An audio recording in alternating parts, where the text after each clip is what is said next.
Last time he messed everything up at the 32nd minute. He opened his mouth. He mentioned her father.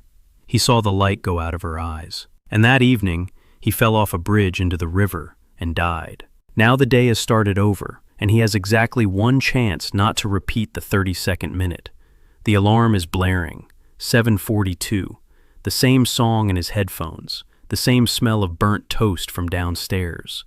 Daniel Cho opens his eyes. His hand reaches for his temple on its own. Dry. No blood. No pain. He grabs his phone.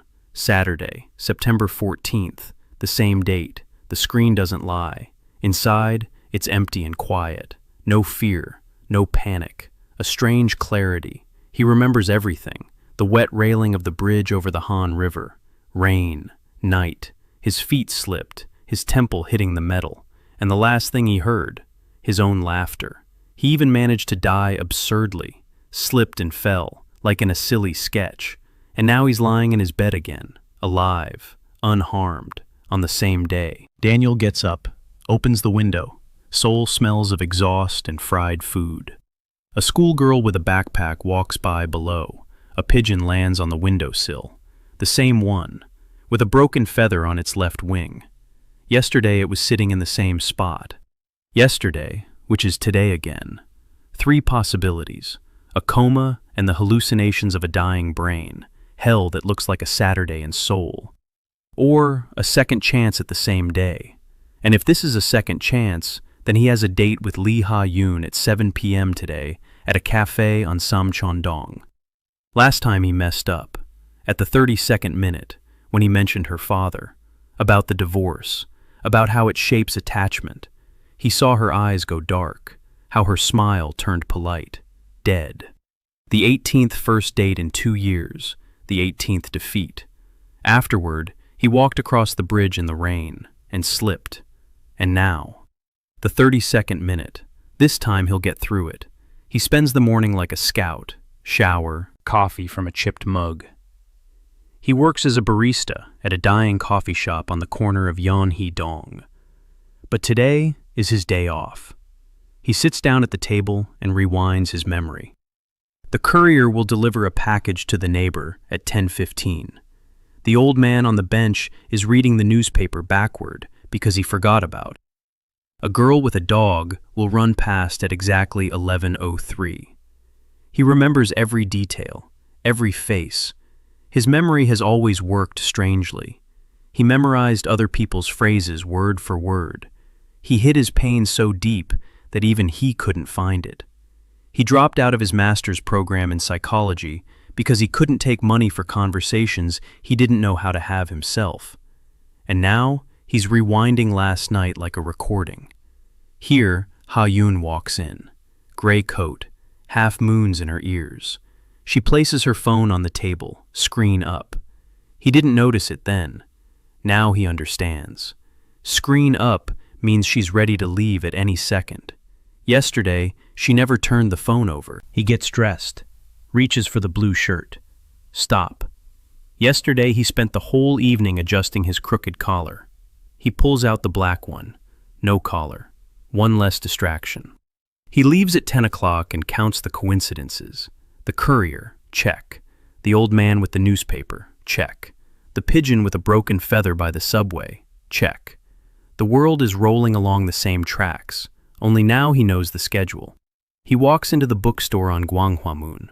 Yesterday, Ha-yoon mentioned it in passing, at the 23rd minute, between a sip of latte and a glance out the window. She rereads the same book every September. She named the author. She named the title. This year she couldn't find a new edition. Yesterday, he let it go in one ear and out the other. Today, he finds the volume in 4 minutes. He doesn't buy it. He memorizes where it is, just in case. For the rest of the day, he wanders through the city as if following a map. 17 minutes from the cafe to the bookstore, to the park. He plans his evening and catches himself thinking. He thinks of a date as a mission and snaps himself out of it. Ha-yoon isn't a task. A living person who yesterday wanted to be heard, and instead he gave her a free therapy session. He dissected her childhood by the book. A genius. He sits down on a park bench, replays the 32nd minute. Ha-yoon was talking about her parents, in roundabout ways. Her mother calls every Sunday. Her father sent a birthday card. A card. He didn't come. And he opened his mouth and delivered a brilliant analysis. Attachment patterns, defense mechanisms. Every word is right. Every word is like a knife. Because she didn't ask for a diagnosis. She asked for someone just sit next to her and listen. 6:45 p.m. A black shirt. Clean. Simple. The face of a guy who's heard the same phrase 18 times. You're cool, but... That but has become his middle name. He walks out of the house. He knows every turn. He knows there'll be a woman with 2 bags on the corner. He knows the 3rd table by the window will be free. He walks in at 6:58 p.m. He orders an Americano, not a latte. Yesterday, he spilled his latte while gesturing. An Americano is simpler. 7:02 p.m. The door opens. Ha-yoon, gray coat, half moons in her ears, the same reserved smile. He stands up, not because he has to, because he wants to. She sits down, places her phone face up. The clock is ticking. The first 20 minutes go by almost the same way. What he does. Barista. Does he like it? He likes the smell of coffee in the morning. Doesn't like washing dishes in the evening. She laughs. But now he listens differently. Not to the words, what lies between the words. She talks about her dissertation, about digital loneliness, and 3 times she pushes the ice to the edge of the glass with a spoon. 3 times. She doesn't like ice. Yesterday he didn't notice. 23rd minute. A book. Same author, same title. He nods. Takes it in. Doesn't rush out to buy it, just listens. 28th minute. Her friend moved to Tokyo and now they communicate with stickers. Yesterday he made a joke and it fell flat. Today he says, it's sad when loved ones switch to the language of pictures, because real words have become too heavy. Ha-yoon falls silent. She looks at him. Something shifts in her eyes. 31st minute. She starts talking about her parents. The same routine. Mother, phone calls, father, a postcard. And the words rise in his throat. Attachment patterns. The textbook knocks on the door. He clenches his teeth, stands up. She stops mid-sentence. He walks to the counter, takes a glass of water. No ice. Returns. Sets it down in front of her. She looks at the glass, then at him. How does he know she drinks it without ice? She didn't say so. He sits down. Says he noticed her pushing the ice aside with a spoon. 3 times. Apologizes for not noticing last time. She tilts her head. What last time? He smiles. Slip of the tongue. She looks at him for a second. 2, 3, and she laughs. For real. From some place inside that hasn't opened in a long time. Yesterday, he didn't hear anything like that all evening. 32nd minute. It's over. From here on, everything goes differently. She talks about her parents, and he doesn't analyze, doesn't fix, just listens, nods. Sometimes he's silent. Sometimes he drops a single short sentence, that it sounds hard, that he understands. Not as a psychologist, as a person who also doesn't always find the words. At the 47th minute, something happens that didn't happen yesterday. Ha-yoon looks at her phone, picks it up, and puts it back down, screen down, a tiny gesture, imperceptible to everyone in this cafe. But he sees it. She is really here. They stay until closing time. He doesn't suggest a walk, doesn't take her to the bookstore, doesn't pull out his prepared itineraries. They just talk. She tells him about interviews with people who haven't been on a date in 3 years, about a guy who's forgotten how to look someone in the eye, about a grandmother who sits down at a table for 2 all by herself. And for the first time in 18 dates, he's just there, here, across from her, alive. At 9:30 p.m., they leave. It isn't raining yet, but the sky is heavy. She says she had a good time, simply, without embellishment. He says so too. She asks if she can text him tomorrow. Of course. She takes 3 steps, turns around, says she'll remember the water without ice. He stands on the sidewalk and watches her walk away. His phone vibrates in his pocket. Ha-yoon. 2 words. See you tomorrow. The first raindrops fall on the screen. The same Saturday, another evening. He's walking home, not to the bridge, home. And for the first time in 2 years, he doesn't think he did anything wrong. He lies down, and on the edge of sleep, he feels something strange. The day asks him, "Do you want to go back? Do you want to try again?" The door back is open. He feels it. 7:42, the alarm. The same song. Start over. Do it perfectly. He opens his eyes, stares at the ceiling. The same crack, like a river. And he says, "No, not today. Today was good enough." He falls asleep and wakes up on Sunday, September 15th, a new day. The phone on the nightstand. One unread message. Ha-yoon. Good morning. And a little emoji, a crescent moon. Sunday began with silence. Not the usual morning silence, but something else, something new. Daniel lay in bed and listened to how the world sounded one day later. The neighbor downstairs wasn't burning toast. A pigeon with a broken feather wasn't sitting on the windowsill. Everything was different. Everything was real. He picked up his phone. He reread Ha-yoon's message. Good morning. A crescent moon, a little moon, like the earrings in her ears. He typed a reply, deleted it, typed it again, deleted it, typed it a third time. Good morning. How did you sleep? Sent it. Immediately regretted it. Too boring, too bland. But he couldn't take it back now. It wasn't Saturday. There was no undo button here. The reply came 2 minutes later. Okay, I dreamed of coffee shops without ice. Daniel smiled. She was joking. That was a good sign.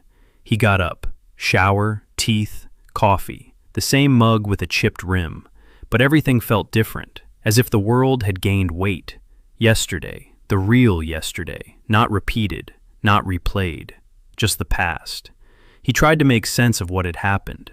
He died, or almost died, slipped on the bridge and hit his temple, and woke up on the same day, lived it all over again, changed one evening, and refused to go back. And here he was, on Sunday, alive, with an unread message from the girl who, for the first time in 2 years, had texted him first. It would have been beautiful, if not for one detail.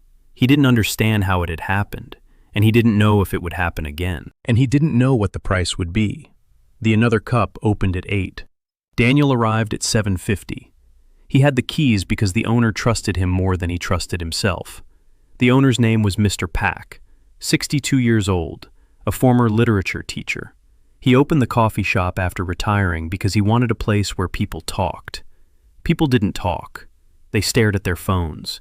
They ordered coffee through the app. They picked up their cups without looking up. Every evening, Mr. Pak wiped down the tables and said that tomorrow would be better. Tomorrow hadn't been better for 8 months. Daniel turned on the coffee machine. He wiped down the counter. He set out the cups. He opened the door. The first customer arrived at 8:14. A woman in her 40s in a business suit. An Americano to go. No sugar. No words. No eye contact. She put the money on the counter and left. Daniel watched her go. Yesterday, that Saturday, the one he had lived through twice. This woman had come in then too, at 8:14. An Americano to go. No sugar. No words. He thought about how many people around him were living the same day over and over again, without any magic, just out of habit. By noon, 11 people had visited the coffee shop. Daniel remembered each one, not on purpose. It was just how his memory worked. Strangers' faces, strangers' gestures, strangers' habits. He saw a student at a corner table chewing on a pen, unable to write the first sentence of his essay. He saw an elderly man order 2 coffees and place the second cup across from him, on an empty chair. He saw a female delivery girl sitting on the steps by the entrance, eating a rice onigiri so greedily as if she hadn't eaten since yesterday. He saw people. It was his curse and his only talent, seeing people, and not knowing how to do anything useful with it. At 1 o'clock in the afternoon, Mr. Park arrived. He sat down at his favorite table by the wall. He ordered tea. Daniel brought it. Mr. Park looked at him over his glasses. He asked how the date went. Daniel said it was normal. Mr. Park snorted. He said that fine, in Daniel's language, means either a disaster or a miracle. Daniel thought about it and said it was closer to the latter. Mr. Pak smiled. He said that in that case, cookies were on him. Daniel smiled too. Then Mr. Pak grew serious. He pulled out some papers, the rent for the next quarter. The numbers were bad. The coffee shop was bringing in less than it cost to run. Another 2 or 3 months and he'd have to close it down. Mr. Park spoke about it calmly, like a man who had already accepted it. Daniel listened and felt something small and angry tightening inside him. Not anger at the world, anger at himself, because he knew he could help. He had the power. He could rewind the day. He could try 7 times. He could come up with the perfect plan to save the coffee shop in a single day. But he didn't know the rules, didn't know the cost, didn't know if it would even work again, or if Saturday had been his only chance. Mr. Park finished his tea. He stood up, patted Daniel on the shoulder, said everything would be okay. Left. Daniel was left alone behind the counter, thinking. He thought about it for the rest of the day.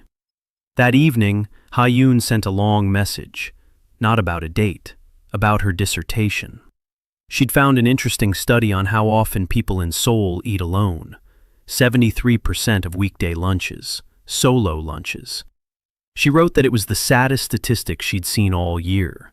Daniel read it, thought about it.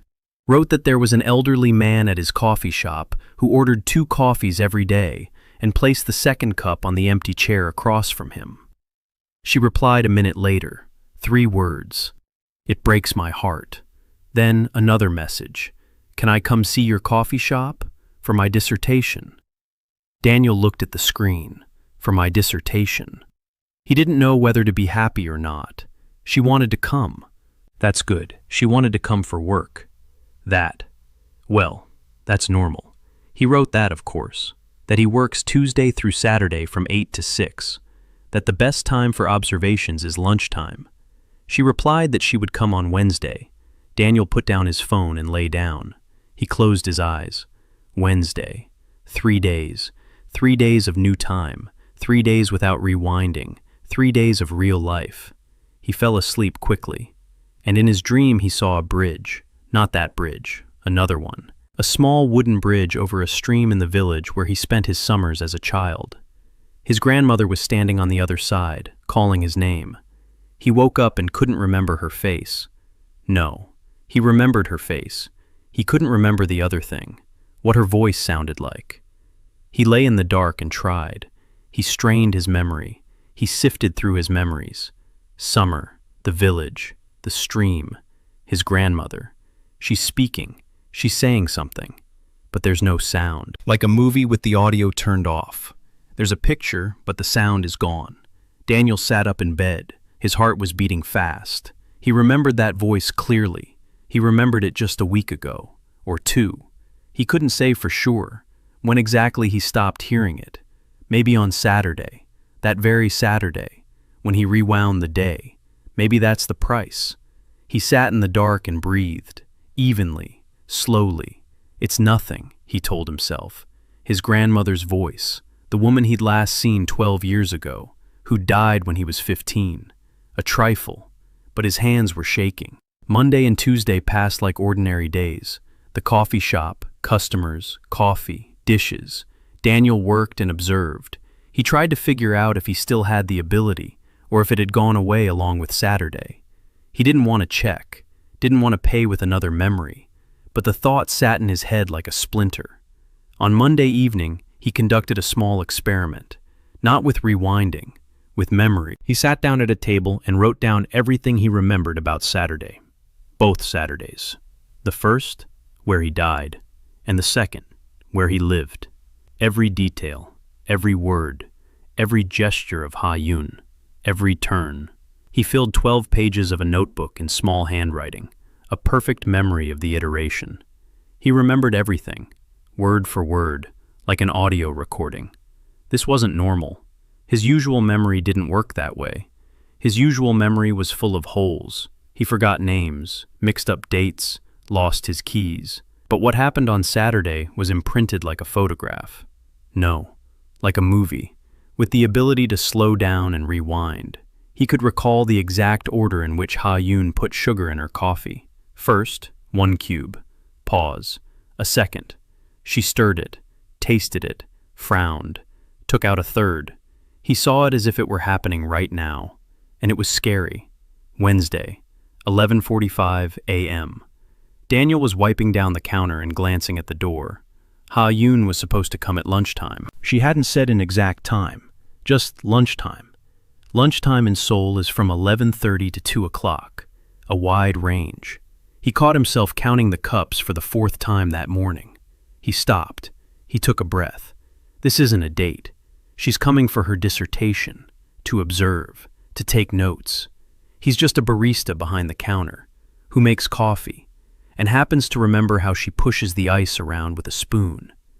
At 12:07 the door opened. Ha-yoon. No gray coat, a green sweater. Her hair was down, no crescent-shaped earrings. Different, yet the same. She saw him and smiled, wider this time, without caution. She walked up to the counter, looked around.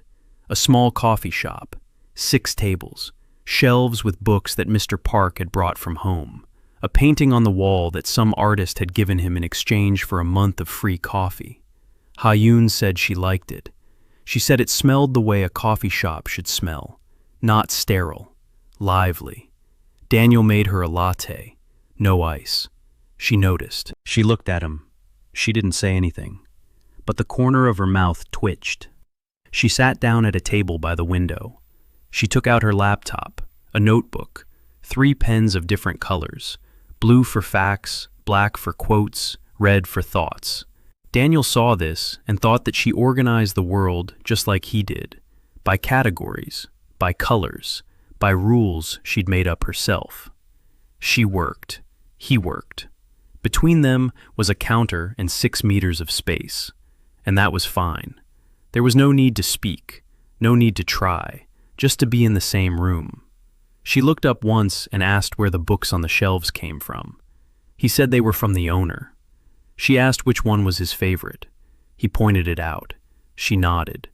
She wrote something down in her notebook, with a red pen, a thought, not a fact, not a quote, a thought. He wanted to know what it was. At 2 o'clock, she closed her laptop. She walked over to the counter. She said the elderly man with 2 cups of coffee hadn't come today. Daniel nodded. He only comes on weekends. On weekdays, he probably has someone to have lunch with.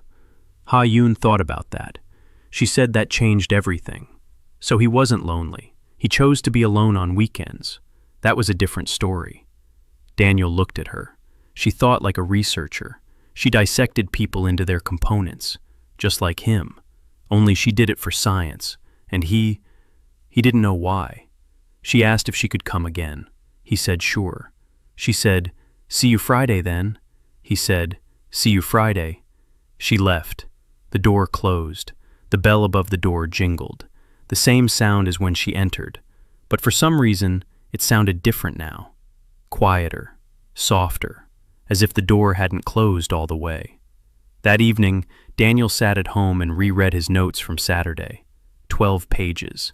He reread them every evening, like a prayer, like instructions, like a reminder that it had all been real.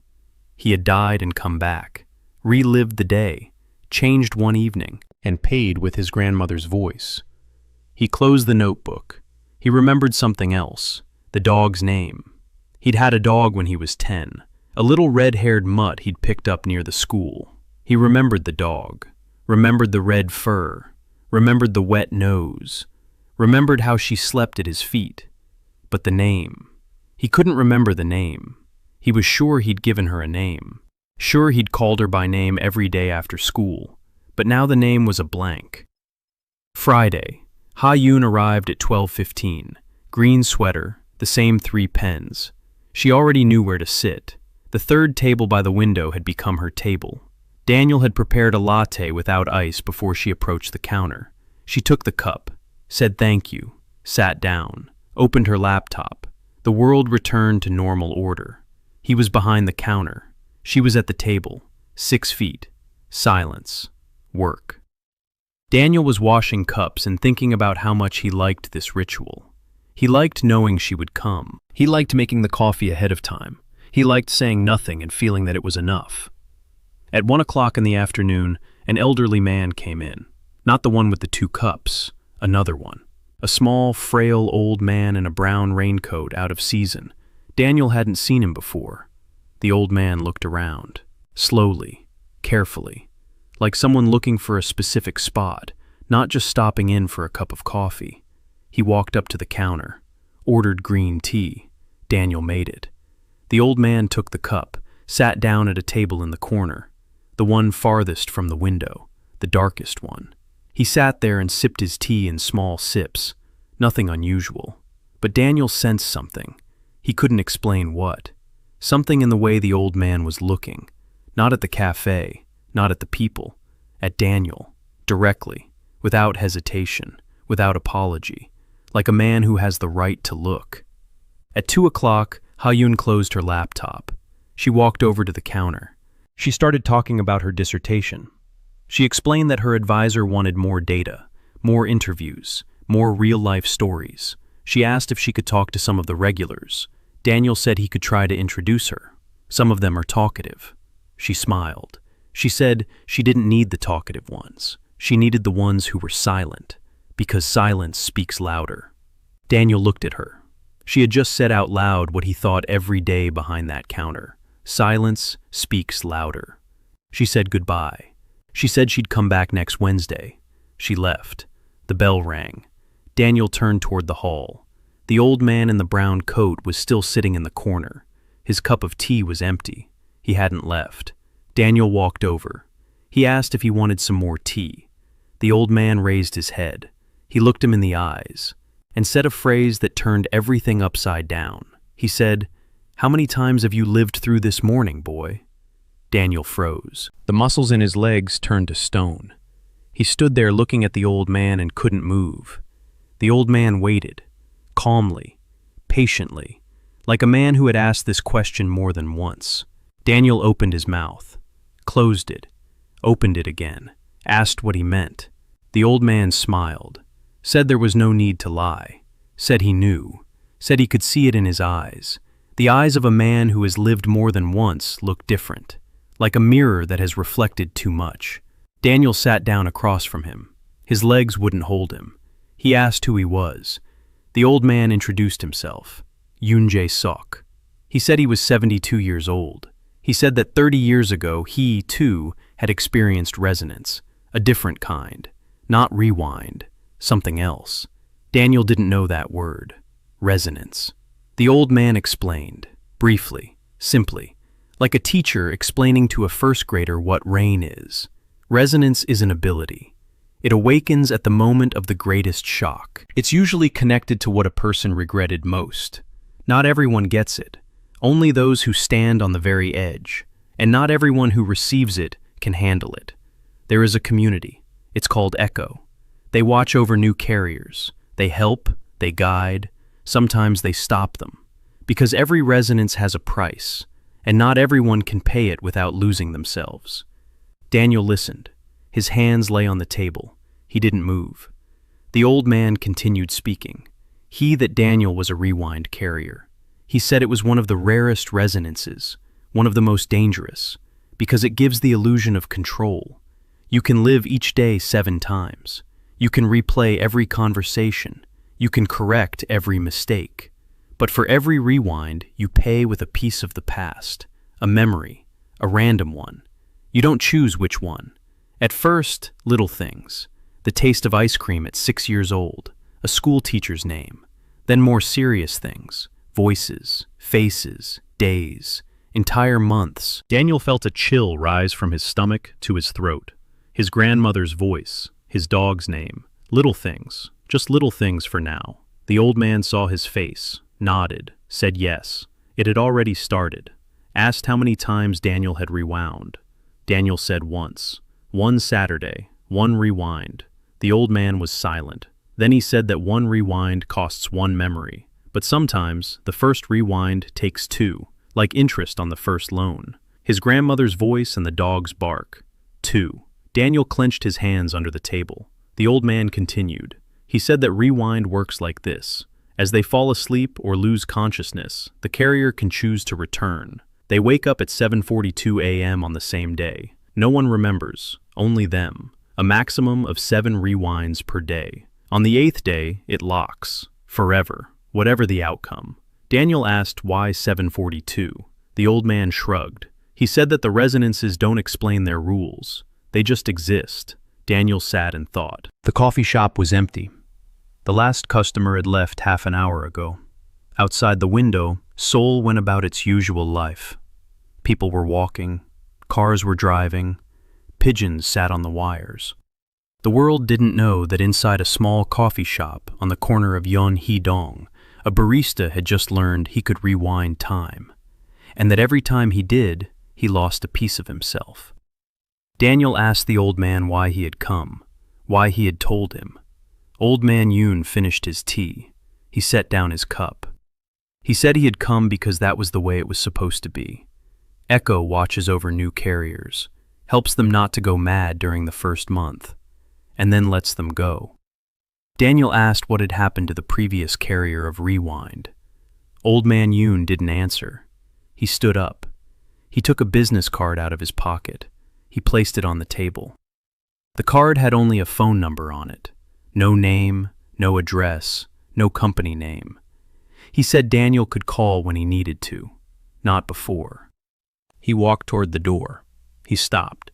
He turned around. He said one more thing. He said that the greatest danger of rewind isn't memory loss.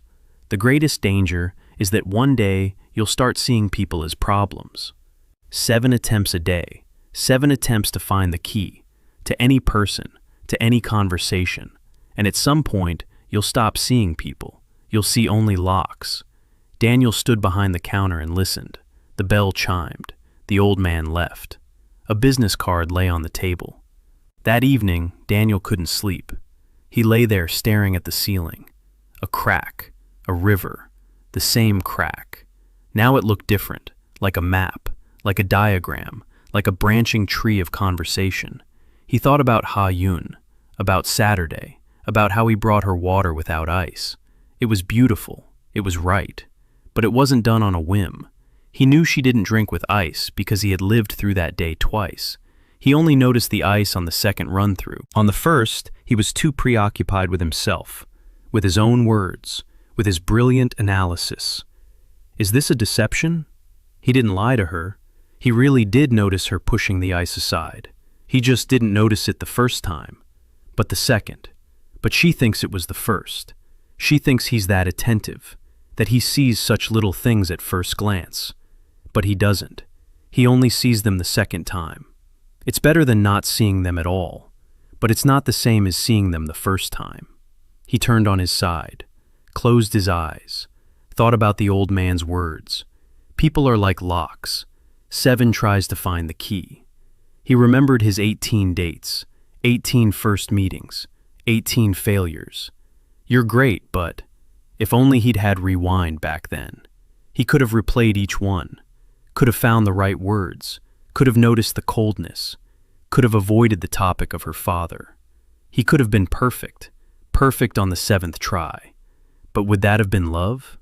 Or the most sophisticated manipulation the world has ever devised? Daniel opened his eyes. Darkness, silence. Seoul hummed outside the window, but quietly, like a city that, too, couldn't sleep. He picked up his phone, opened the chat with Ha-Yun. Her last message. Until Wednesday. A small emoji. Not a crescent moon. A cup of coffee. He looked at that emoji and thought. She sent it herself, without rewinding, without 7 attempts. She just wanted to, and sent it. And it was real. The only truly real thing he had. He put down his phone, closed his eyes, made up his mind. He wouldn't use rewind on Ha-Yun. Never. No matter what happened.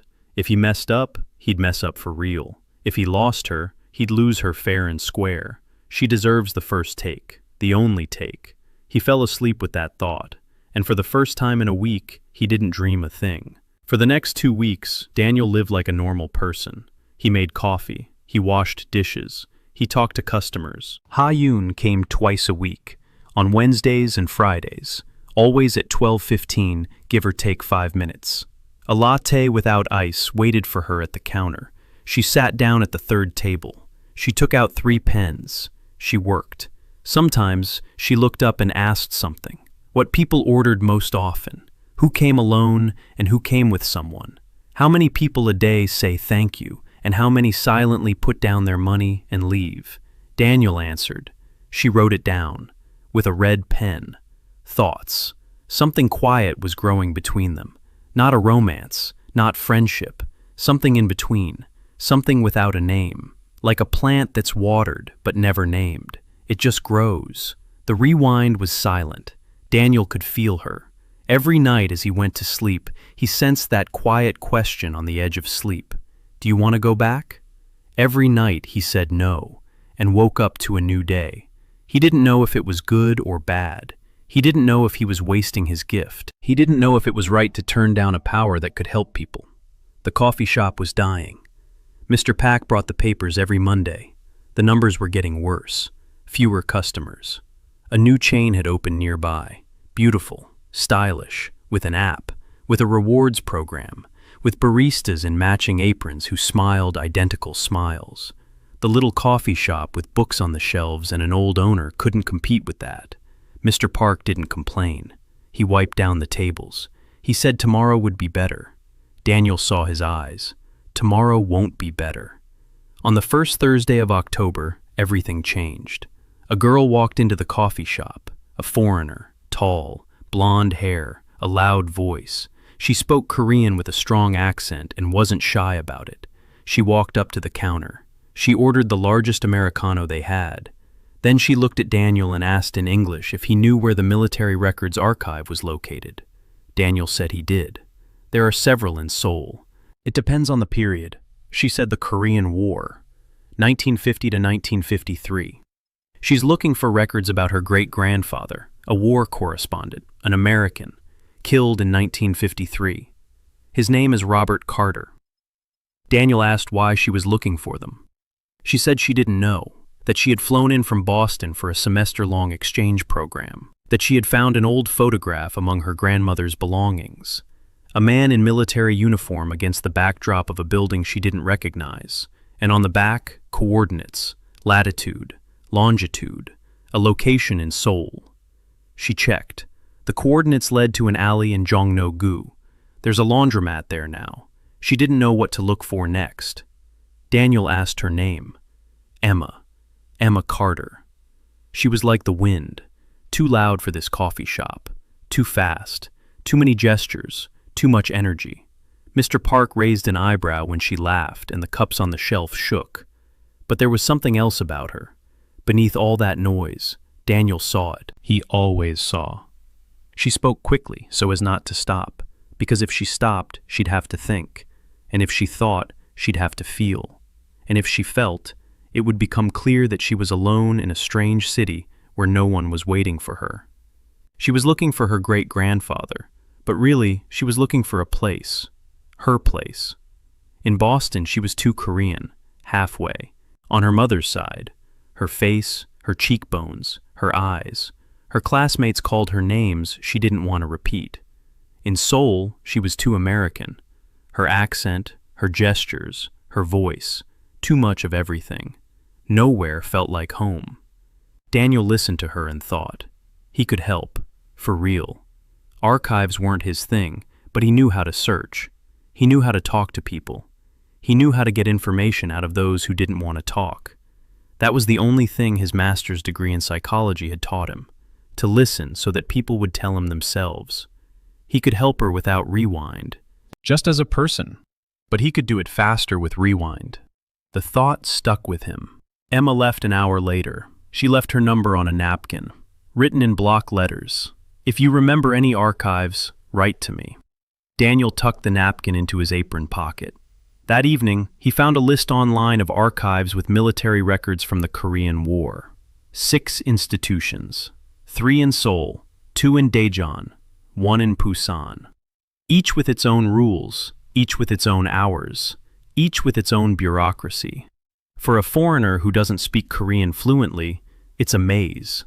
Daniel studied the list and thought, one day, Thursday, If he uses rewind for one Thursday, 7 attempts. On the first attempt, get through the first archive. On the second one. Memorize the staff names. Memorize where things are kept, which documents to request, which polite phrases work and which don't. By the fourth or fifth attempt, he could take Emma through all 3 soul archives in a single day and find everything there is to find. In a single day, instead of months. The cost: 1 memory per attempt, 4 or 5 memories, trivialities, maybe. Or maybe not, he doesn't know. Old Man Yoon said the memories are chosen at random. Maybe the taste of a school lunch, or maybe his mother's face on the day she hugged him for the last time. Daniel was sitting on the kitchen floor, back against the wall, phone in his hands. He opened his contacts. He found Old Man Yoon's number. The business card had been in his jacket pocket for 10 days. He had entered the number into his phone that very first evening, but he hadn't called. Now he pressed call. 2 rings, 3, 4. The old man picked up. His voice was calm, steady, as if he had been waiting.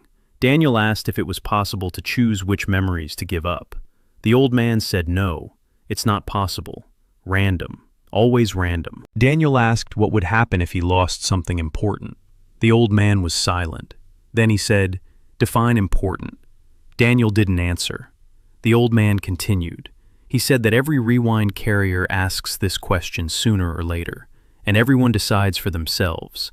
Some conserve their power and spend it only on themselves. Others spend it on others and lose themselves. No one has found a third way yet. Daniel asked how many rewind bearers there had been before him. The old man said he knew of 2. The first lived in Busan 40 years ago. He used the rewind 16 times in his entire life and died an old man with gaps in his memory the size of years. The second. The old fell silent. Then he said they would talk about the second one later, not now. Daniel wanted to ask more, but the old man hung up, quietly, without a goodbye, as if the conversation had ended long before Daniel dialed the number. He didn't sleep until 3 in the morning. He thought. He counted. He weighed his options. Emma Carter is looking for her great-grandfather. It's important to her. He could see it in her eyes. Beneath all the noise and laughter and gestures, she's looking for proof that she belongs in this city, that half her blood has a right to be here. He can help, without rewind, slowly, in a month or 2, going through the archives one by one. But she's here for a semester. Time is short. With rewind, in a single day, fast, precise, efficient. The price? Unknown. Daniel closed his eyes. He thought of his grandmother, of her voice, which is no longer there. He thought of the nameless dog. Small losses, but they already hurt. He made a decision. He would help Emma. With rewind. One Thursday, as many attempts as needed. No more. He'll give up as many memories as it takes, because someone else's pain shouldn't have to wait until he gathers his courage. Because that's the only thing worth paying for. Not for himself. For someone who is searching and cannot find. Thursday, 7:42. The alarm. The same song. Daniel opened his eyes. The first run-through. He got dressed. He went out. He drove to the first archive. The National Archives of Korea. Songnam District. A gray building. Heavy.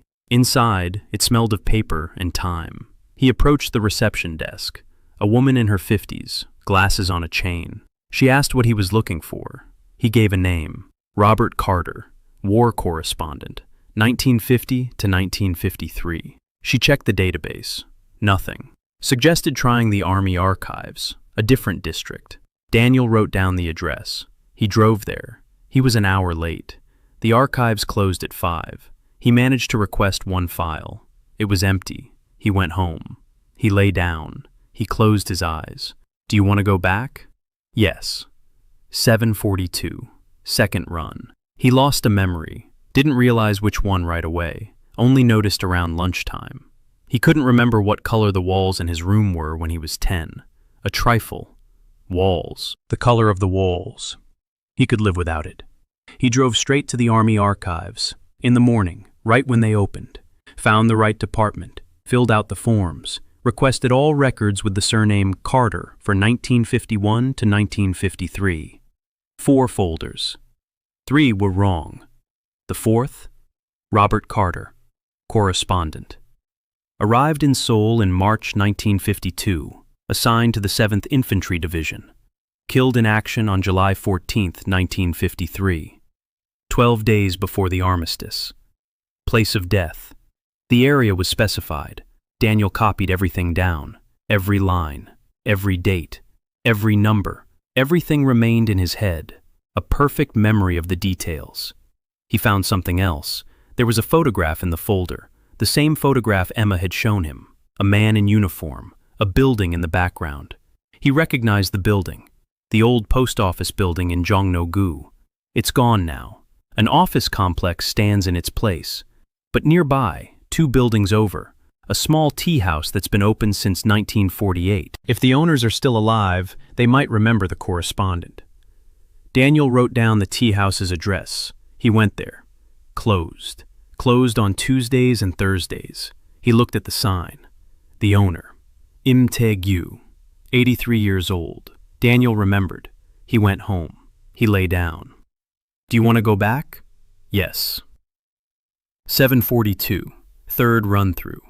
Lost another one. The smell of Mom's kitchen, the one from back when she still cooked on the weekends. Daniel sat in bed and tried to remember.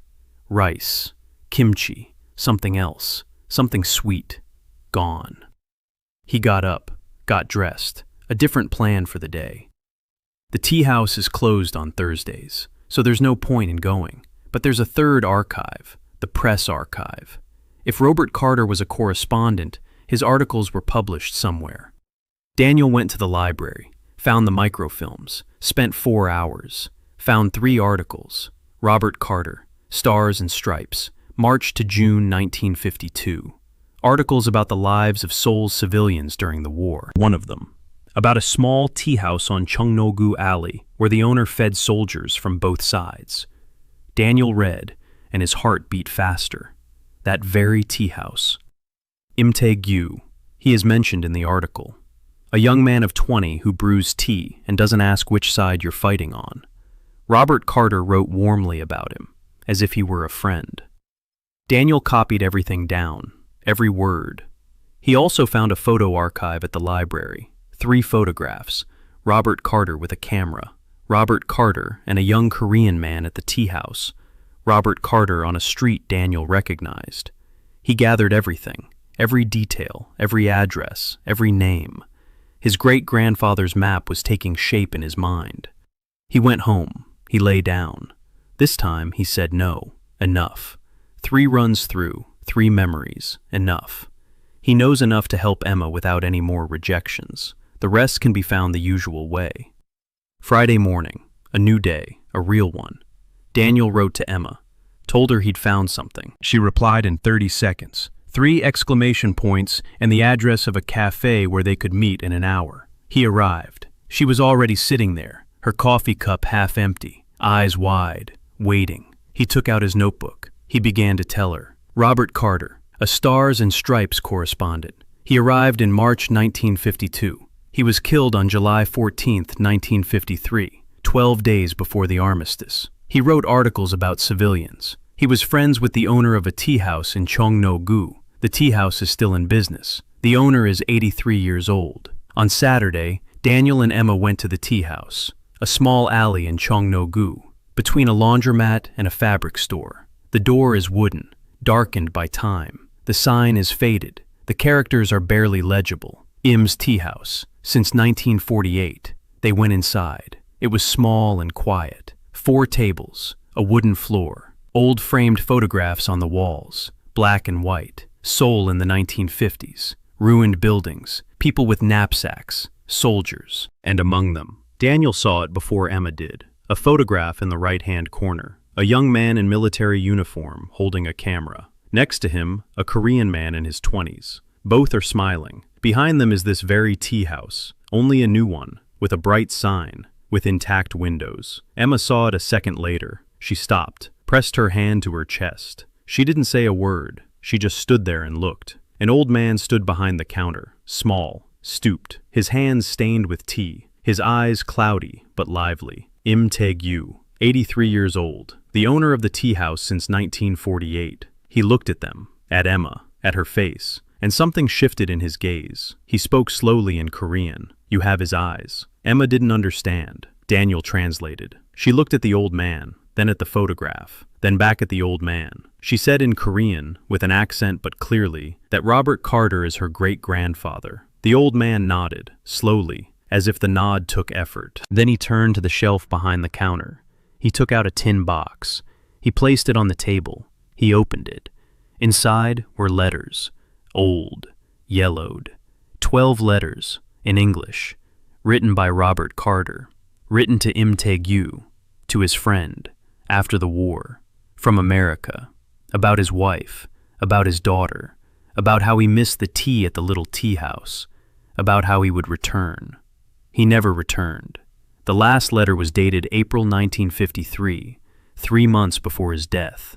In it, he wrote that he would soon return to Korea, this time as a correspondent attached to headquarters. Old man Im had kept these letters for 70 years. He waited for someone to come for them. Daniel translated. Emma read, one letter at a time, slowly. Her hands no longer trembled. They were calm. She was calm. Not quiet, as one usually is when one doesn't know what to say, but calm, as one is when one finally finds what one has been looking for. They sat in the tea house for 3 hours. Old man Im told stories about Robert, about the war, about how the tea house survived the bombings, about how he made tea from whatever he could find, from herbs, from bark, from anything that grew, because people didn't come for the tea. They came for a place where they could just sit and not be afraid. Daniel translated and listened. He saw Emma changing, not on the outside, on the inside. Something in her eyes. She wasn't searching anymore. She had found it. Not her great-grandfather. Her great-grandfather had been dead for 70 years. She had found something else. Proof that a part of her had been here long before she was born. That this city knew her family name. That there's a tea house on Chonog Row where her great-grandfather is remembered as a friend. She belongs. At least a little. At least in one corner. But she belongs. When they stepped outside, the sun was already setting. Seoul turns golden at sunset in October. Not bright. Muted. Like an old photograph with a warm filter. Emma walked beside him and said nothing. For the first time ever, she was silent not because she didn't know what to say, but because she didn't want to disrupt what she was feeling. They reached the subway station. She turned to him. She said in English, "You spent time on this." Daniel said it wasn't that much. She shook her head. She said that archives wasn't just time. It was paperwork, forms, bureaucracy. It was days. She asked why. Why had he done this for a person he'd seen only twice in his life?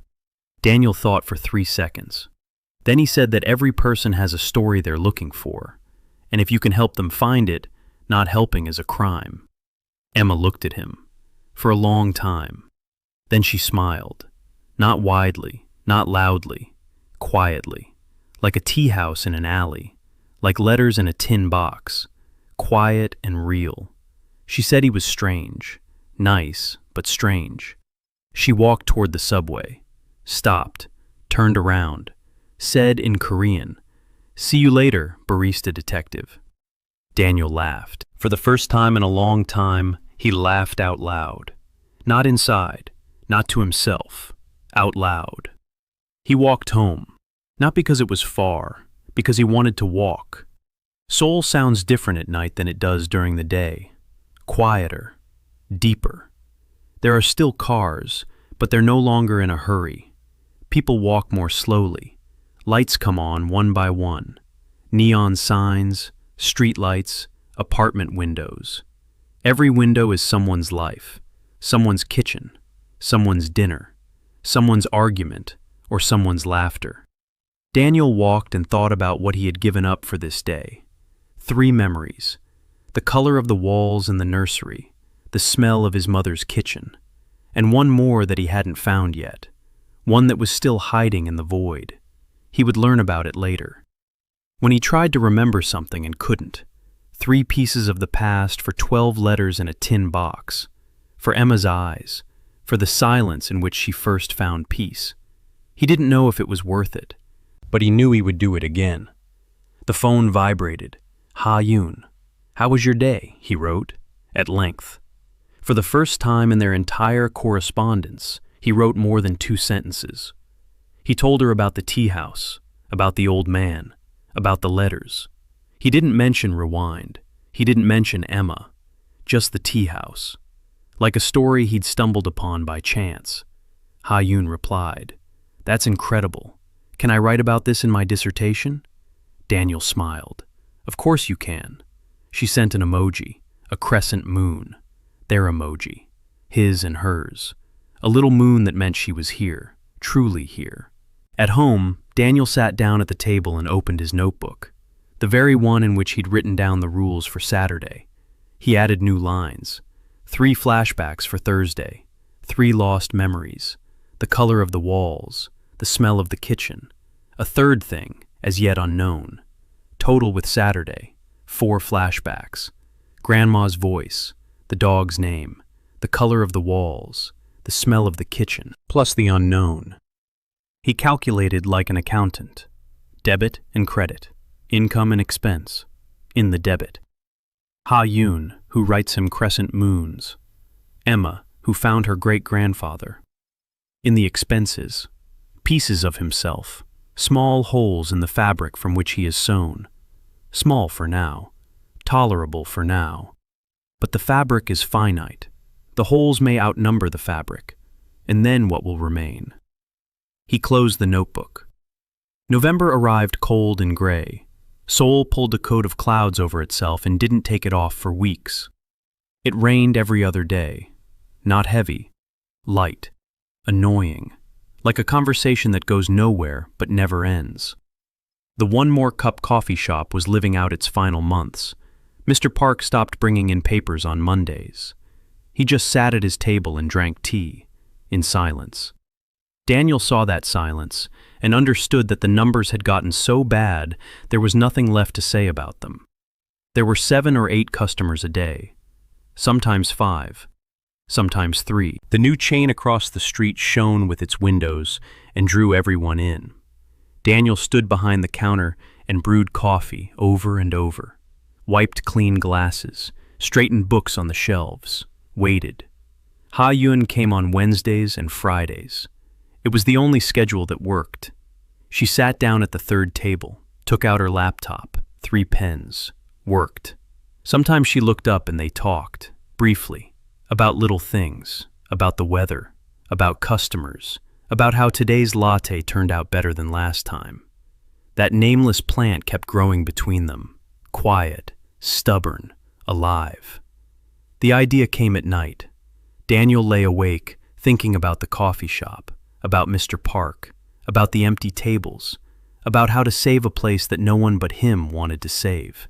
He could use Rewind. Rewind a single day 7 times and, over 7 runs, find the perfect plan, the perfect advertisement, the perfect offer, bring in the perfect customers, create the perfect day. But Old Man Yoon had spoken of locks and keys. And Daniel thought, a coffee shop isn't a lock. It isn't a problem to be solved in 7 attempts. It's a place, a living place. It has to live its own life, not a perfect one, a real one. And then he came up with it, not with Rewind, without it. 1 conversation, 1 coffee night. A simple idea. A person comes in, sits down at the counter. Daniel talks to them for 5 minutes. Not about coffee, about anything, about the day, about their mood, about the weather, about what's hurting or making them happy. 5 minutes, and then he makes a drink, not the one the person ordered, the one they need, based on intuition, on what he heard, on what he saw. A latte for the weary, an espresso for those afraid to stop, hot chocolate for those who miss their childhood, tea for those who want silence. Not a menu, a conversation, not an order, a meeting. He told Mr. Park on Monday morning. Mr. Park listened. He drank tea. He didn't interrupt. When Daniel finished, the old man was silent for a minute. Then he said it was either genius or madness. Daniel said it was one and the same. Mr. Park smiled for the first time in a month. He said they'd give it a try. They chose Wednesday. Wednesday is the middle of the week. People are tired of Monday, but haven't made it to Friday yet. The perfect day to have coffee with a stranger. Daniel wrote the announcement, by hand, with a black marker on craft paper. 1 conversation, 1 coffee. Wednesday, 6 p.m. Come by. Tell me anything. We'll make whatever you need. He hung it on the door. Ha-yoon saw it on Wednesday at lunchtime. She read it. She raised an eyebrow. She asked if he was serious. Daniel said absolutely. She said it was the strangest marketing strategy she'd ever seen. Then she thought about it and added that that was exactly why it might work. People are tired of apps and loyalty cards. They want to be seen.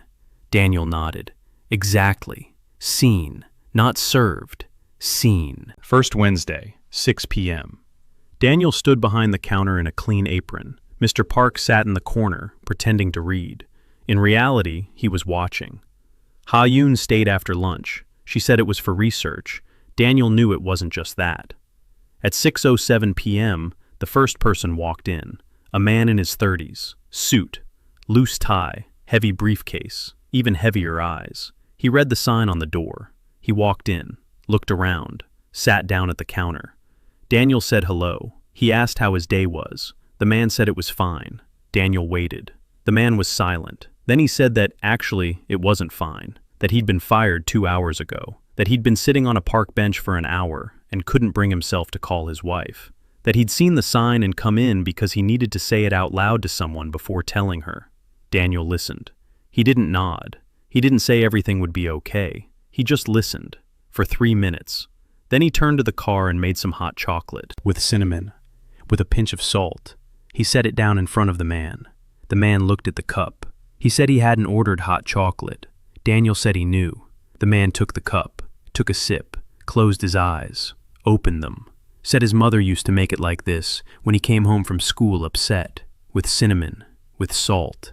He said thank you. He took out his wallet. Daniel said the first cup was on the house. The man stood up. He stood there for a moment. Then he said he'd call his wife right away. He left. Daniel looked at Ha-yoon. She was sitting at her table. Her notebook was open. Not a single entry. She was just looking at him. A red pen in her hand. A thought, but not written down, because some thoughts don't fit in a notebook. By 9 o'clock, 4 more people had arrived. A student who couldn't choose a major and cried in the university restroom every Tuesday. Daniel made her a matcha latte, green, like a new beginning. An elderly woman who had lost her husband 3 months ago and didn't know what to do with her evenings. Daniel made her chamomile tea, warm, quiet, like the embrace she'd been missing. A guy in his 20s with headphones around his neck who said he writes music that no one listens to and doesn't know why he keeps going. Daniel made him a double espresso with a slice of lemon, bitter and sharp, like the truth that wakes you up. The guy took a sip. He grimaced. Then he laughed. He said it was awful. Daniel said that music no one listens to is even worse. The guy stopped laughing. He looked at Daniel and said he was right. A girl was the last to arrive, quiet, wearing big headphones, bangs down to her eyes. She didn't sit at the bar. She stood by the door and watched, like someone who wants to come in but can't bring themselves to take a step. Daniel saw her. He waited. He didn't call out. He didn't invite her. He just stood there, going about his business. 2 minutes later, she approached, quietly, like a shadow. She sat down on the farthest chair, the one furthest from everyone else. Daniel turned to her, asked what she wanted. She opened her mouth, closed it, opened it again, said, "I don't know." Her voice was thin, almost inaudible. Daniel nodded, said it was okay. He made her some warm milk with honey and vanilla, the simplest drink in the world. He set it in front of her. She took the glass with both hands, took a sip, and said nothing, just sat there and drank. 10 minutes, in silence. Then she stood up, put the money on the counter, and left, without saying a word. But Daniel saw it, at the very last moment before she walked out. She turned her head slightly and looked at the sign on the door, memorizing the time. Wednesday, 6 p.m. She'll be back. Ha-yoon approached the bar after closing time. Daniel was washing glasses. She sat down in the same chair where the man in the suit had been sitting. She said she'd been watching all evening. She said he was doing the impossible. He listens to people for 3 minutes and understands them better than some therapists do in a year. Daniel said he had dropped out of his master's program in psychology. She said she knew. He had told her on their first date. Between the 20th and 23rd minute, she remembered. Daniel froze. She remembered the minutes, just like him.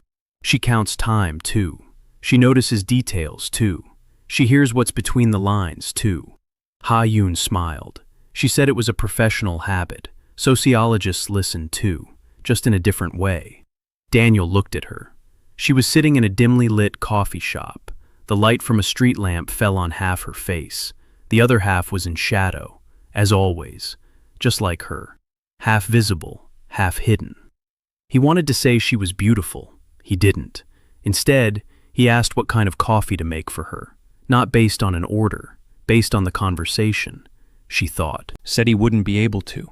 He knows her too well. It gets in the way. Daniel thought. She was right. He turned to the machine, made a cappuccino. A regular one. No tricks, no guessing. Just a good cappuccino. He set it in front of her. She looked at it, asked, and that was it. Daniel said that sometimes a person doesn't need a diagnostic drink. Sometimes you just need coffee. She looked at him for 5 seconds. Then she took the cup, took a sip, said it was good, just good. No meaning, no message, just coffee. Daniel smiled, she smiled, and they stood in silence. And the silence was complete, like the cup, to the brim, no ice. That night, Daniel lay there thinking about the girl with the headphones, who hadn't said a word, who had just been drinking the warm milk and remained silent. There was something about her, something familiar, the same fear, the same gap between who you are inside and who you dare to be on the outside. He didn't know her name, he didn't know anything, but he knew she would come back, and that when she did, he wouldn't ask again. He would just make her some warm milk with honey, and wait. The girl with the headphones came back a week later. Wednesday, 6:20 p.m. The same bangs, the same big headphones, the same seat at the end of the row. Daniel set down her a cup of warm milk with honey before she sat down. She looked at the glass, then at him, a faint shadow of a smile. Not a smile, a shadow. She took off her headphones, placed them on the counter. It was like a gesture of trust, like taking off a helmet. She sat, she drank, she was silent. Daniel worked nearby. He didn't pressure her, he didn't ask questions, he just was there. On the 3rd Wednesday, she spoke, quietly, almost in a whisper. She said her name was Park Ye-rin, that she was 21, that she drew. Daniel said he was glad to meet her. He didn't ask what she drew. He didn't ask where. He just said he was glad. She nodded, finished her milk, left. On the 4th Wednesday, she brought a tablet. She showed it to him, a webcomic, about a girl who wakes up in a new body every day. Daniel read it. The lines were jittery, lively, like a pulse on paper. The colors were warm, but with cold shadows. The story was sad and funny at the same time. Every morning, the girl doesn't recognize herself in the mirror. Every day she learns anew. Every night she's afraid to fall asleep. Daniel finished reading. He looked at Ye-rin. He said that it was her. Girl in the comic is her. Ye-rin froze. Her hands clenched the tablet. Daniel waited. She nodded slowly. She said yes, it was her. In her work, she's brave. In her work, she can do anything. Fly, scream, cry, love. In real life, she can't even say her order out loud at a café. In real life, she hides behind her bangs and headphones and draws the world she'd like to live in. Daniel listened. Ye-rin spoke. For the first time in 4 Wednesdays, she spoke at length, quietly, like a stream that had finally broken through a dam. When she finished, Daniel was silent for a moment. Then he said he had a request. He wanted to commission a portrait of her, of one person, as a gift. Ye-rin looked at him. She asked who. Daniel said, Ha-yoon. Ye-rin asked who that was. Daniel said he would tell her, but she would need to see Ha-yoon with her own eyes. to understand her, to feel her. To do that, they would need to meet several times. Not here, in different places. He would tell her the story, she would paint. Ye-rin thought about it. For a long time, a whole minute, which felt like an eternity to her. Then she said, okay. They met on Saturdays, a small café near the university. Daniel arrived first. Ye-rin was 10 minutes late every time. Not because she didn't know how to be on time, because she needed those 10 minutes at the door to gather her courage and walk in. Daniel talked about Ha-yoon. Not everything, only what could be drawn. How she held her pen, how she tilted her head when she listened, how she didn't smile right away, but with a delay, as if the smile had to pass inspection before appearing on her face. Ye-rin drew. Quick lines, sketches, dozens of versions. She didn't like a single one. Daniel saw how she got angry at herself, how she tore up the pages, how she gripped the pencil so tightly her knuckles turned white. And in those moments, he would say something ordinary, about the weather, about a pigeon with a broken feather, about a customer who orders the same coffee every day and pretends to be trying it for the first time every time. Ye-rin listened. She relaxed. She started drawing again, better, more freely, without anger. Between the third and fourth meetings, Daniel noticed a change. Ye-rin started showing up on time, not late, on time. The 8 minutes at the door shrunk to 5, then to 2. At the 6th session, she walked right in. No pause, no hesitation. She just walked in, sat down, took out her notebook, said hello. The first word upon entering. Before, she'd just nod. Now she said it. Hello. A small word, a huge step. Daniel didn't rewind those Saturdays, not a single one. Everything went in the first take. Ye-rin was growing before his eyes, not as an artist. As an artist, she had been brilliant from the very beginning. She was growing as a person who was learning to be in a room with another person and not hide. At the same time, the coffee shop was coming to life. The one conversation, one coffee evenings became known, not widely, narrowly, by word of mouth. One person told another. That person told a third. By the third Wednesday in November, 12 people had come. By the fourth, 18. Mr. Park brought extra chairs up from the basement. Daniel couldn't handle it alone. 5 minutes per person, 18 people, an hour and a half of just talking, plus coffee, plus milk, plus tea, plus hot chocolate with cinnamon and salt, which became a hit after the man in the suit returned with his wife, and she tried it and cried because the taste reminded her of her grandmother. Daniel needed an assistant, and he came on his own. Choi Minseo, 25 years old, Korea's latte art champion. She worked as a barista at a large chain across the street, the very one that killed Another Cup. She walked in on Wednesday at 5:50 p.m., 10 minutes before the evening shift began, in her chain's uniform, with a name tag on her chest, Minseo, senior barista. She approached the counter, ordered an espresso. Daniel made it. She tasted it, set the cup down, looked at him, said, "It's old. The grind is coarse. The temperature is 2 degrees below normal. The pressure is weak." Daniel looked at her. She listed his mistakes like a surgeon lists symptoms, precisely, emotionlessly, professionally. He asked why she had come. She said she wanted to understand why customers from their chain came here on Wednesdays, why they preferred bad coffee with conversation to good coffee without. She didn't understand. To her, coffee was a product, the perfect product. Temperature, pressure, grind, beans, latte art, designs on the foam, perfection in a cup. People should want perfection, but they come here, to a small coffee shop with crooked cups and a barista who can't handle the pressure. Daniel looked at her. He asked how long it had been since she'd had coffee just for the pleasure of it. Not for testing, not for analysis, just for the taste. Minseo opened her mouth. She closed it. She remained silent. Daniel nodded. He said she didn't have to answer. It wasn't a question. It was an observation. She stayed the whole evening, standing in the corner, watching Daniel work, watching him talk, watching him listen, watching him prepare drinks that aren't on any menu. Hot chocolate with salt, matcha with lavender. Tea with ginger and pepper, for the woman who said she was freezing not on the outside, but on the inside. Minseo watched, and her face didn't change. Cold, professional. But her eyes, Daniel saw her eyes. There was something in them like hunger. Not physical hunger. Hunger for something she had lost, or never had. After closing, she walked up to the counter. She said this wasn't a business model, that it wasn't scalable, that one person couldn't listen to everyone, that in a month, he'd burn out. Daniel said that was possible. She paused. Then she said, "You need a second barista, someone who'll make good coffee while you're talking." Daniel looked at her. She looked at him. A pause hung between them, a long one, a heavy one, like a bridge between two shores. Daniel said the coffee shop couldn't afford to pay a decent salary. Minseo said she didn't need a salary. She needed to understand why people drink bad coffee while talking. Daniel said the coffee wasn't bad. Minseo raised an eyebrow. Daniel sighed. He said okay. "The coffee isn't perfect." Minseo nodded.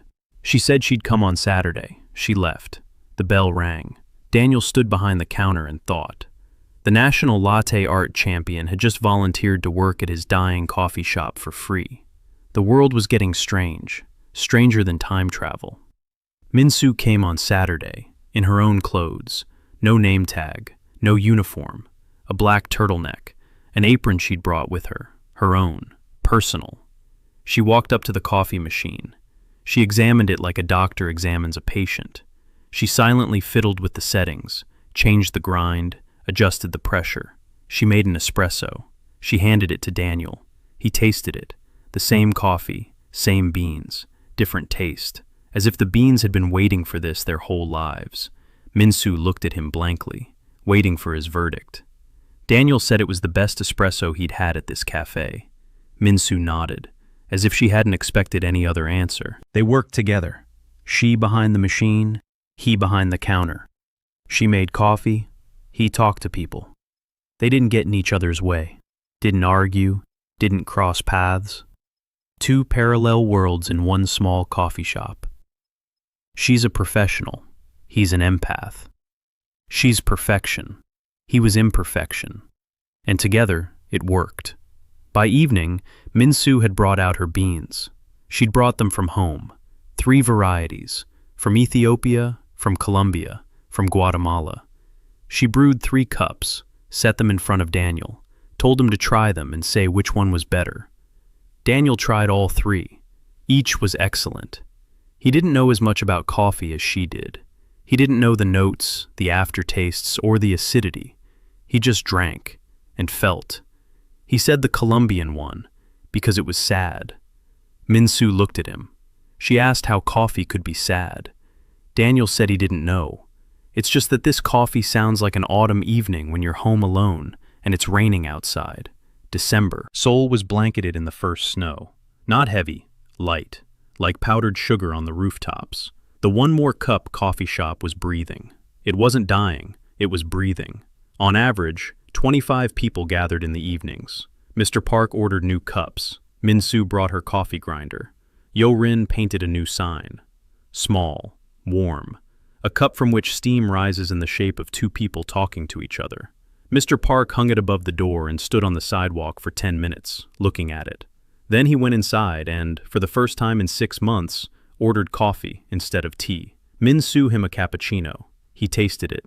He said it was better than his first kiss. Minseo didn't smile, but Daniel saw the corner of her mouth twitch. 1/100th of a smile. For Minseo, that's a lot. Ha-yoon came on Wednesdays and Fridays, without fail, 3rd table, 3 pens. But now she stayed until evening. She stayed for 1 conversation, 1 coffee. She wasn't just observing, she was participating. She was talking to people, not as a sociologist, as a person. Once, she sat for an hour with an elderly woman who had lost her husband.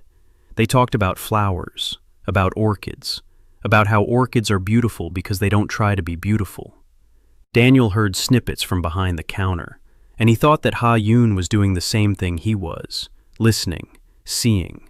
Only she hadn't dropped out of grad school. She kept going. She carried that gift further, further than he could. In mid-December, what Daniel had feared happened.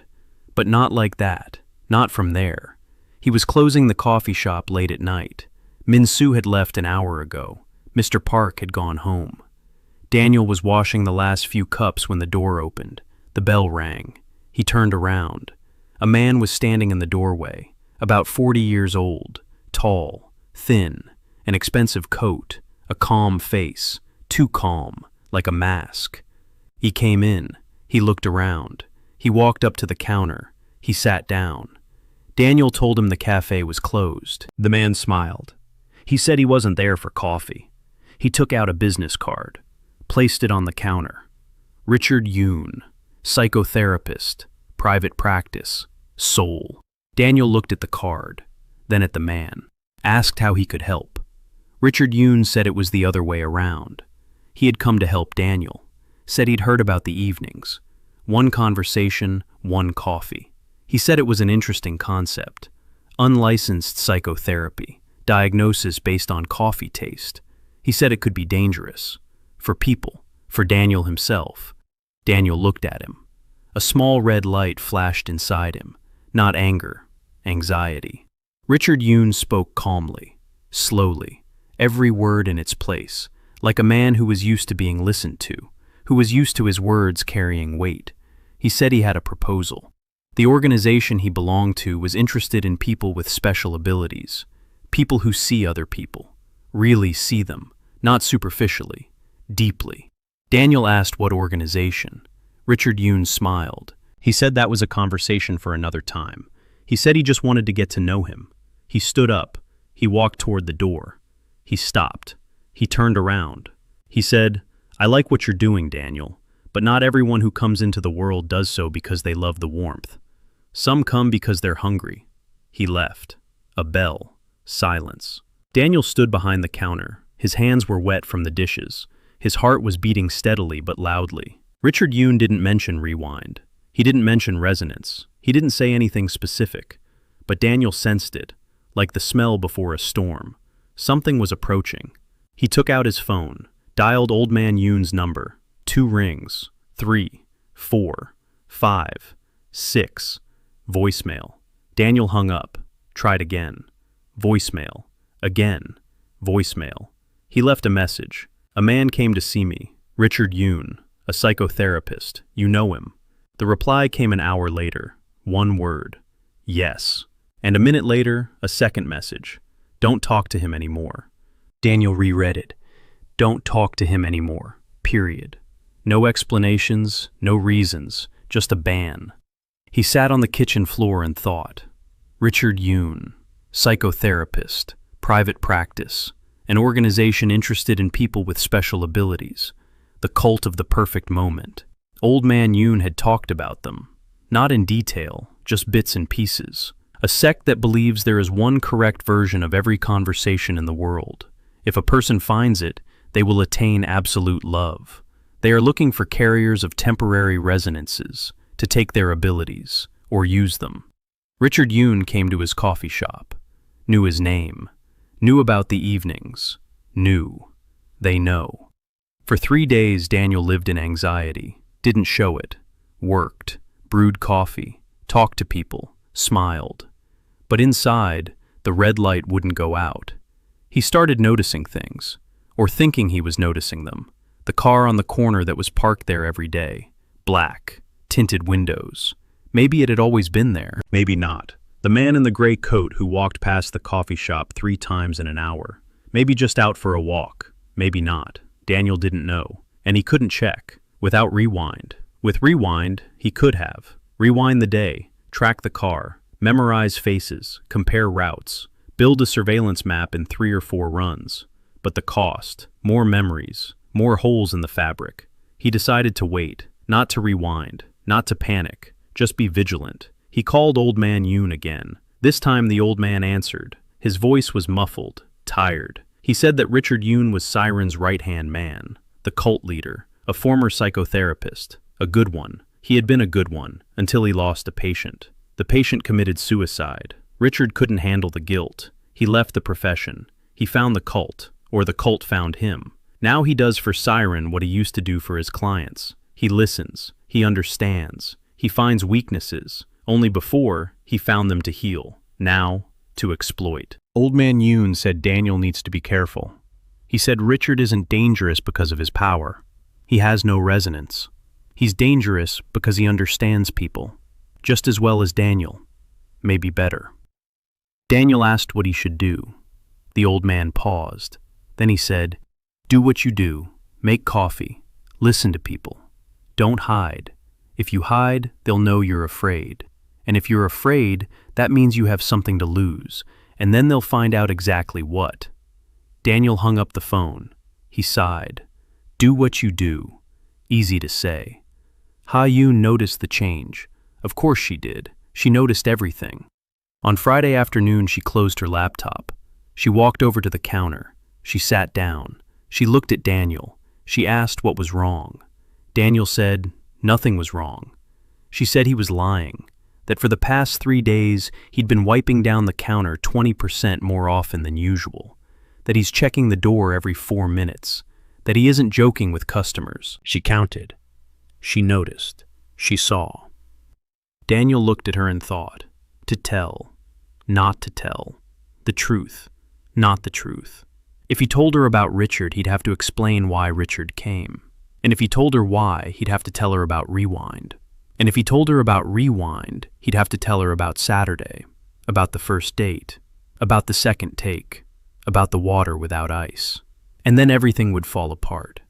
He said he was tired, that the season was tough, that he was worried about the coffee shop. Ha-yoon looked at him. She didn't believe him.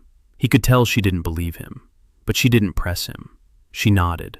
She said that if he needed to talk, she was there. She said it simply, without pressure, without resentment.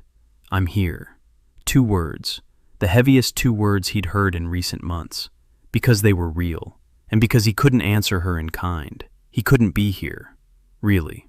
Not while he was hiding half of himself behind the counter. That evening, Emma sent a photo. She was standing in front of a small memorial stone at the military cemetery in Busan. Robert Carter, 1921 to 1953, correspondent. She had found his grave, on her own, without Daniel's help.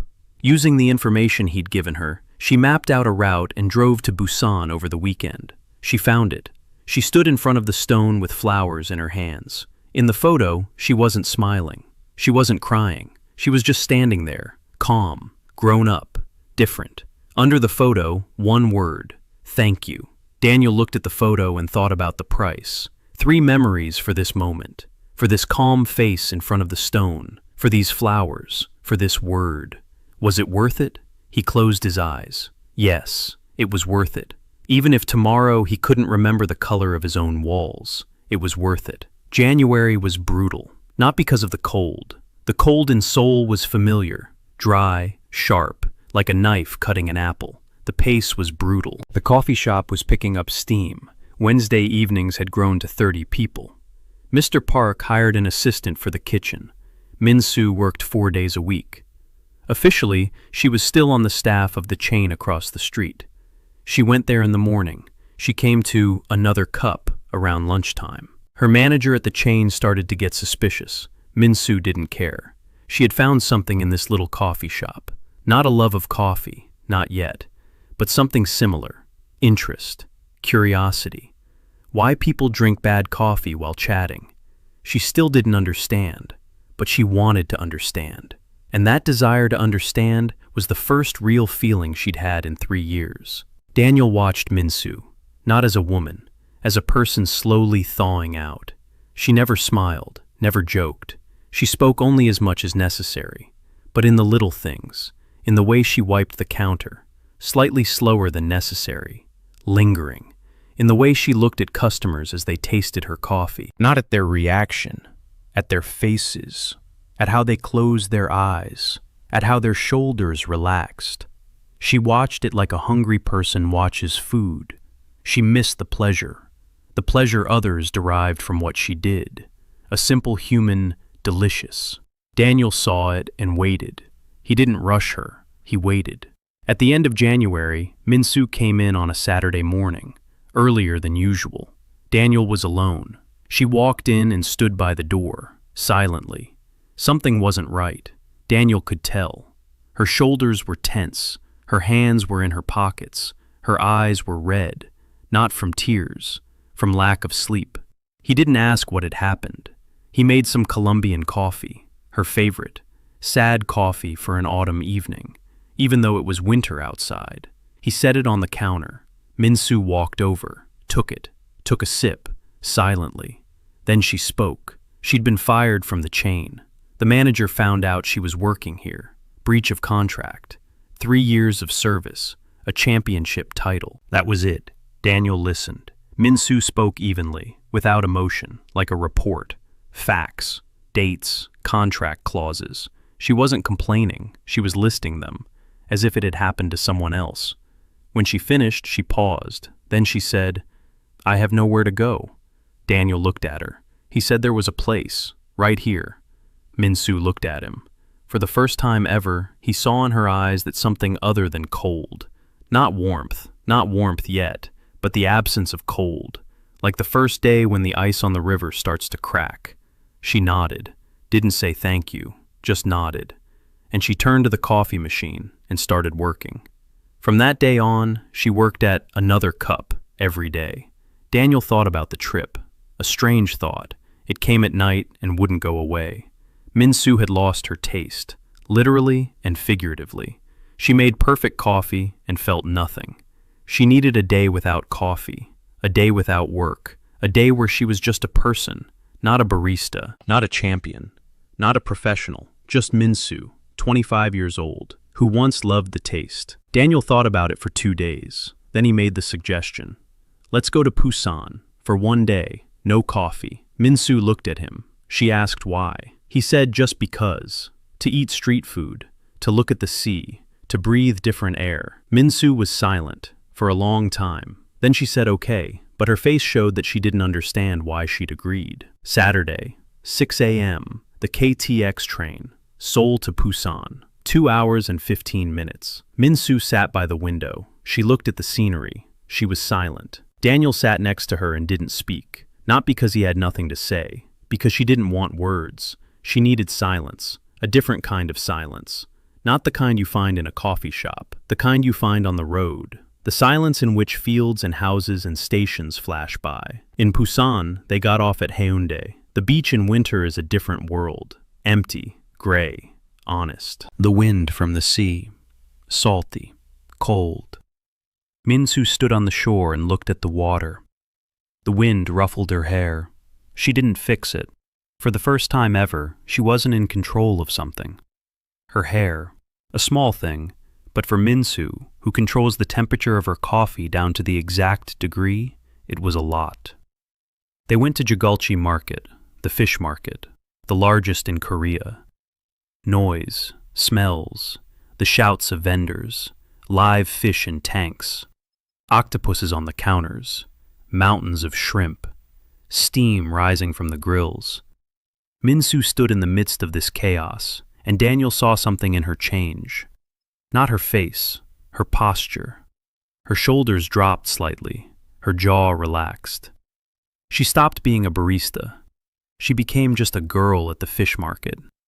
They ate tteokbokki, spicy rice cakes in red sauce, hotteok, sweet pancakes with a nutty filling, odin, fish cakes on sticks in hot broth. Daniel asked her to name 3 things she found delicious, just like that, without analysis, without notes or aftertastes, just delicious. Minseo chewed on the tteokbokki and thought. Then she said, "First, this sauce. It's too spicy and too sweet, and that's wrong, but it's delicious. Second, hotteok when it's hot and burns your fingers, and you eat it fast and burn your tongue, and that's wrong too, but it's delicious. Third, she fell silent, chewed, she thought. Then she said, the broth from the oden. Because it's simple, because there's nothing complicated about it. Fish and water and salt, and that's enough." Daniel nodded. Minseo looked at the cup of broth in her hands. Steam rose. She took a sip. She closed her eyes, opened them, and said, "I haven't eaten just like this in 3 years. For 3 years, every sip was a test. Every bite was an analysis. I'd forgotten what it was like. Just to eat, just to taste, without judgment. She looked at Daniel. Her eyes were wet, not tears, wind from the sea, or tears. He didn't check. Said the broth was getting cold. She snorted. Almost a laugh. The first almost laugh in 2 months. On the train back, Minseo fell asleep, her head on his shoulder. Not on purpose, just tired, just fell asleep, just her head dropped. Daniel hadn't for 2 hours and 15 minutes. His neck was stiff, his shoulder was numb. He didn't move. He looked out the window. Korea flashed by behind the glass. Fields, cities, bridges, tunnels. Each tunnel plunged the car into darkness for a few seconds. And each time, upon emerging, the world looked slightly different, a little brighter, a little warmer, like after rewinding, only without rewinding. He hadn't rewound this day. He hadn't even thought about it. This day didn't need to be rewound. It was just as it was, with hot sauce on his fingers, with the wind, with the broth, with the weight of a stranger's head on his shoulder. Not perfect, real. That evening at home, Daniel opened his notebook, the page with the losses, his grandmother's voice, the dog's name, the color of the walls, the smell of the kitchen. The unknown. He reread it and thought that he hadn't lost anything in a long time, more than a month, because he hadn't rewound, because he was living for the future, and the gaps in his memory weren't growing. They were just there, old, healed, like scars. He closed the notebook. Phone. Ha-yoon. A message. "How was your day?" he wrote. "Went to Busan. With a colleague. Ate street food." She replied a minute later. "Sounds good." Then a second later. "Which colleague?" Daniel reread it. Which colleague? 2 words. A whole world inside them. Jealousy, or curiosity, or just a question. He didn't know. He wrote, "Minseo, the new barista." Ha-yoon replied, "Oh, that champion. Got it." And the crescent moon. But the crescent moon looked different, thinner, smaller. Or maybe it just seemed that way to him. He put down his phone, lay down, closed his eyes, thought about Ha-yoon, about Minseo, about Ye-rin, about Emma. 4 women, 4 worlds, 4 pains, 4 doors that he opened, or cracked open, or stood before, and 1 rewind that he hadn't used in 2 months, and 1 Richard Yoon who knows his name, and 1 cult that's looking for him, and 1 old man who doesn't answer the phone. Many variables, few answers. He fell asleep. He dreamed of Busan, the sea, broth, warmth. February began with 2 events. First, Ye-rin finished Ha-yoon's portrait. Second, someone tried to kidnap Daniel. Let's start with the portrait. Ye-rin brought it over on Wednesday evening, wrapped in brown paper. Her hands were shaking, not from the cold, from fear. She had been working on it for 2 months, 10 meetings with Daniel, 40 sketches, sleepless nights. She had never seen Ha-yoon in person. She painted based on Daniel's stories, based on his words, based on how he described the tilt of her head, the pause before her smile. 3 pens of different colors, crescent moons in her ears. Ye-rin said she wasn't sure, that it might not look like her, that it might be bad. Daniel unfolded the paper. He looked. He froze. Ye-rin stood beside him, holding her breath. It was a portrait, not a photograph, not a copy. Something more. Ye-rin hadn't drawn Ha-yoon's face. She had drawn how Daniel saw Ha-yoon. Soft lines, warm shadows, eyes that listen, a half smile that hasn't quite decided to become a smile yet. And 3 pens on the table, blue, black, red, like 3 different ways to write down the same thought. Daniel looked at the portrait and couldn't speak. Ye-rin started to panic. She asked if it was bad. Daniel shook his head. He said no. He said it was the best gift he'd ever seen. Ye-rin exhaled. She clenched her fists. Then she relaxed them. For the first time, she smiled at him. Not a shadow, a smile, a small one, crooked, real. The first real smile he'd seen on her face in the 2 months they'd known each other. He realized that the portrait wasn't just a gift for Ha-yoon. It was therapy for Ye-rin. For 2 months, she'd been drawing a person based on someone else's words. For 2 months, she'd been listening to Daniel, talking to him. She showed up on time. She spoke out loud. The portrait made her feel at peace, not in a comic book, in the real world, with a living person, with his story, with his love. She painted someone else's feelings and, in the process, learned to feel her own. Now about the kidnapping. It happened that same evening. Daniel was closing the coffee shop. Minseo had left half an hour ago. Ye-rin had left an hour ago. The portrait lay in the back room, wrapped in the same brown paper. Daniel locked the door. He turned around. The alley. Dark. The streetlight on the corner was flickering, and 2 people were standing by the streetlight. Not Richard Yoon. 2 strangers. Young, about 25, dressed casually, ordinary faces, nothing threatening, except for the way they stood, too straight, too calm, like people who know what's about to happen. One of them approached, spoke politely in Korean. Daniel, see. They'd like to see you. Daniel asked who. The second one approached from behind. He hadn't heard any footsteps. He only felt a hand on his shoulder, heavy, strong. And a voice from behind, polite too. Please come with us. Daniel stood between them. The alley was empty. The streetlight flickered. His heart was pounding, fast, loud. He thought, if they take him, if he loses consciousness, he can rewind, wake up in the morning, at 7:42, start the day over, know that they're waiting for him in the alley tonight, avoid it. But that would cost him a memory, and another if he had to rewind again, and another. The first guy pulled a phone out of his pocket, showed a photo, a woman, young, beautiful, a porcelain face, quiet eyes, Siren. He recognized the name not because he'd seen her before, because old man Yoon had described her. Porcelain beautiful. She speaks softly, never raises her voice. The guy said this woman wants to talk. Just talk, nothing more. Daniel said no. Thanks, but no thanks. He turned around.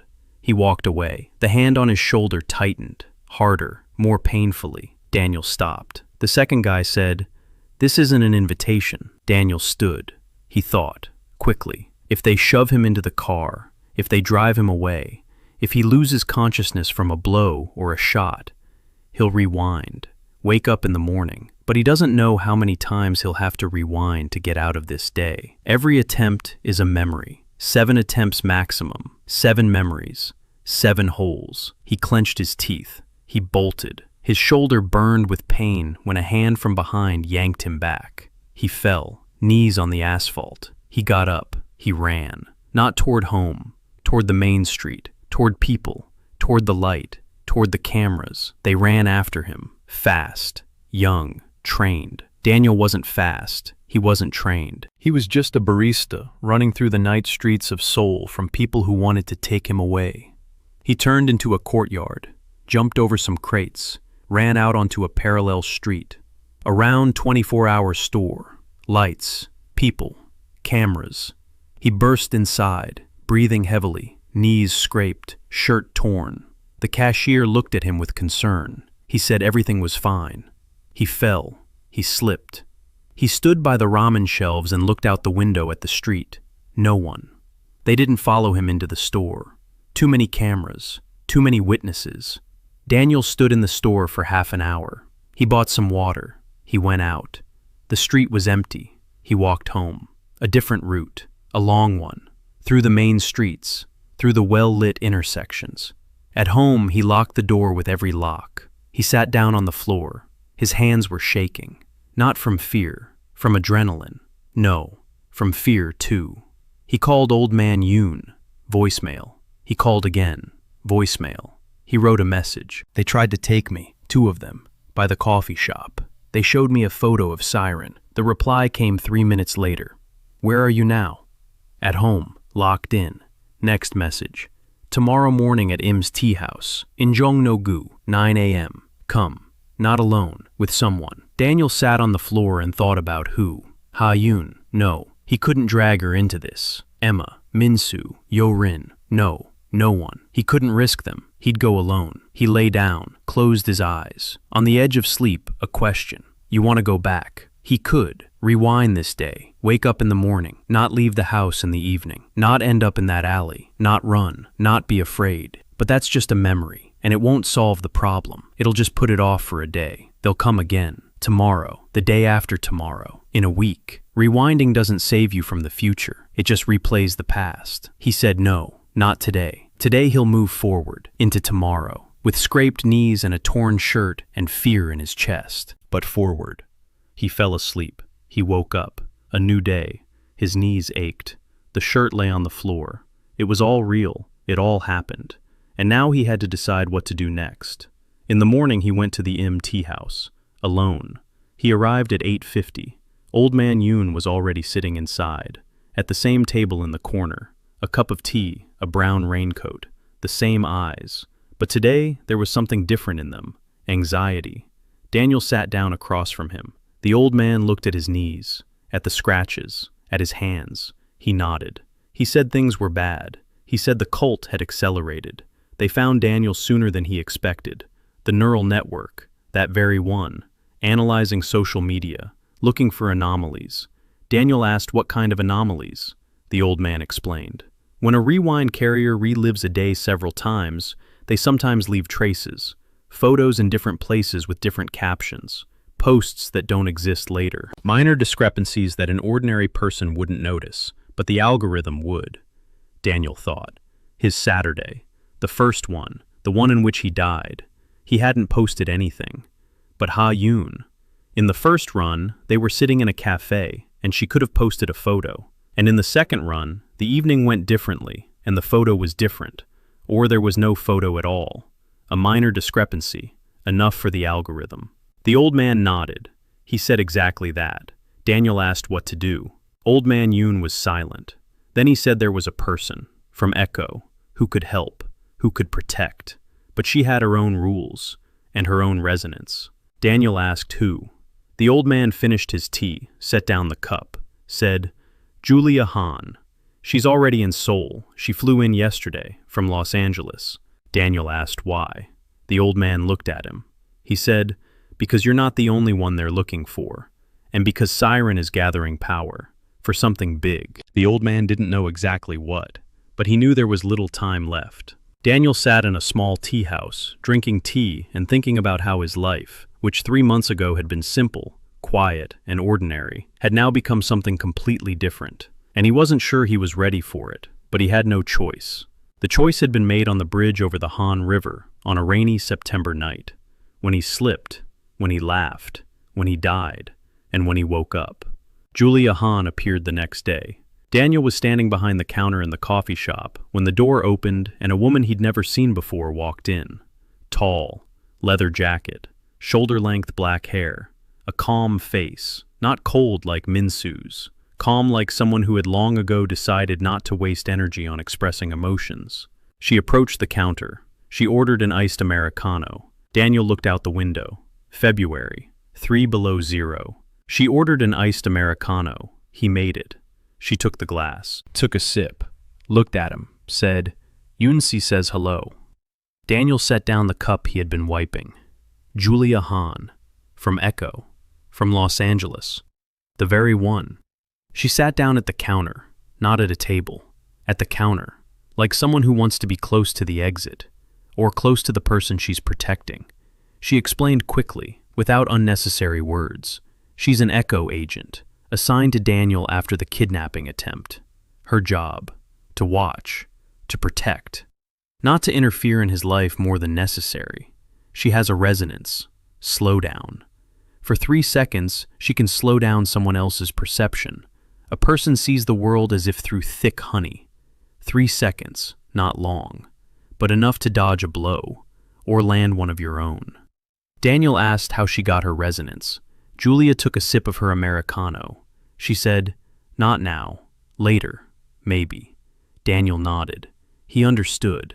Every resonance has a story, and not every story is worth telling. Julia started coming every day, in the morning. She sat down at the counter, drank her cold Americano in sub-zero temperatures, looked at the door, looked out at the street. She watched the people. Daniel watched her and saw a person who lived half a second ahead of everyone else. She noticed things before they happened. She didn't foresee them. She was just faster. The door would start to open, and Julia already knew who was coming in. By the sound, by the shadow behind the glass, by the way the hinges creaked. She never relaxed, never leaned back, always on the edge of her seat, always ready to stand. Daniel asked her once if she ever got tired. She looked at him. Ask of what? He said, from always being ahead. She was silent for 5 seconds. Then she said she didn't remember how it was any other way. Her resonance had awakened at 19, 8 years ago. Since then, she hadn't been in the moment, always half a second ahead, always half a step ahead. Like a person who is running and can't stop because they've forgotten how to walk. Minseo was wary of Julia. 2 women who don't smile in one small coffee shop is a lot. Minseo was making coffee. Julia was drinking coffee. Silence hung between them. Not hostile, cautious, like 2 cats in the same territory. Daniel didn't interfere. He knew that interfering would only make things worse.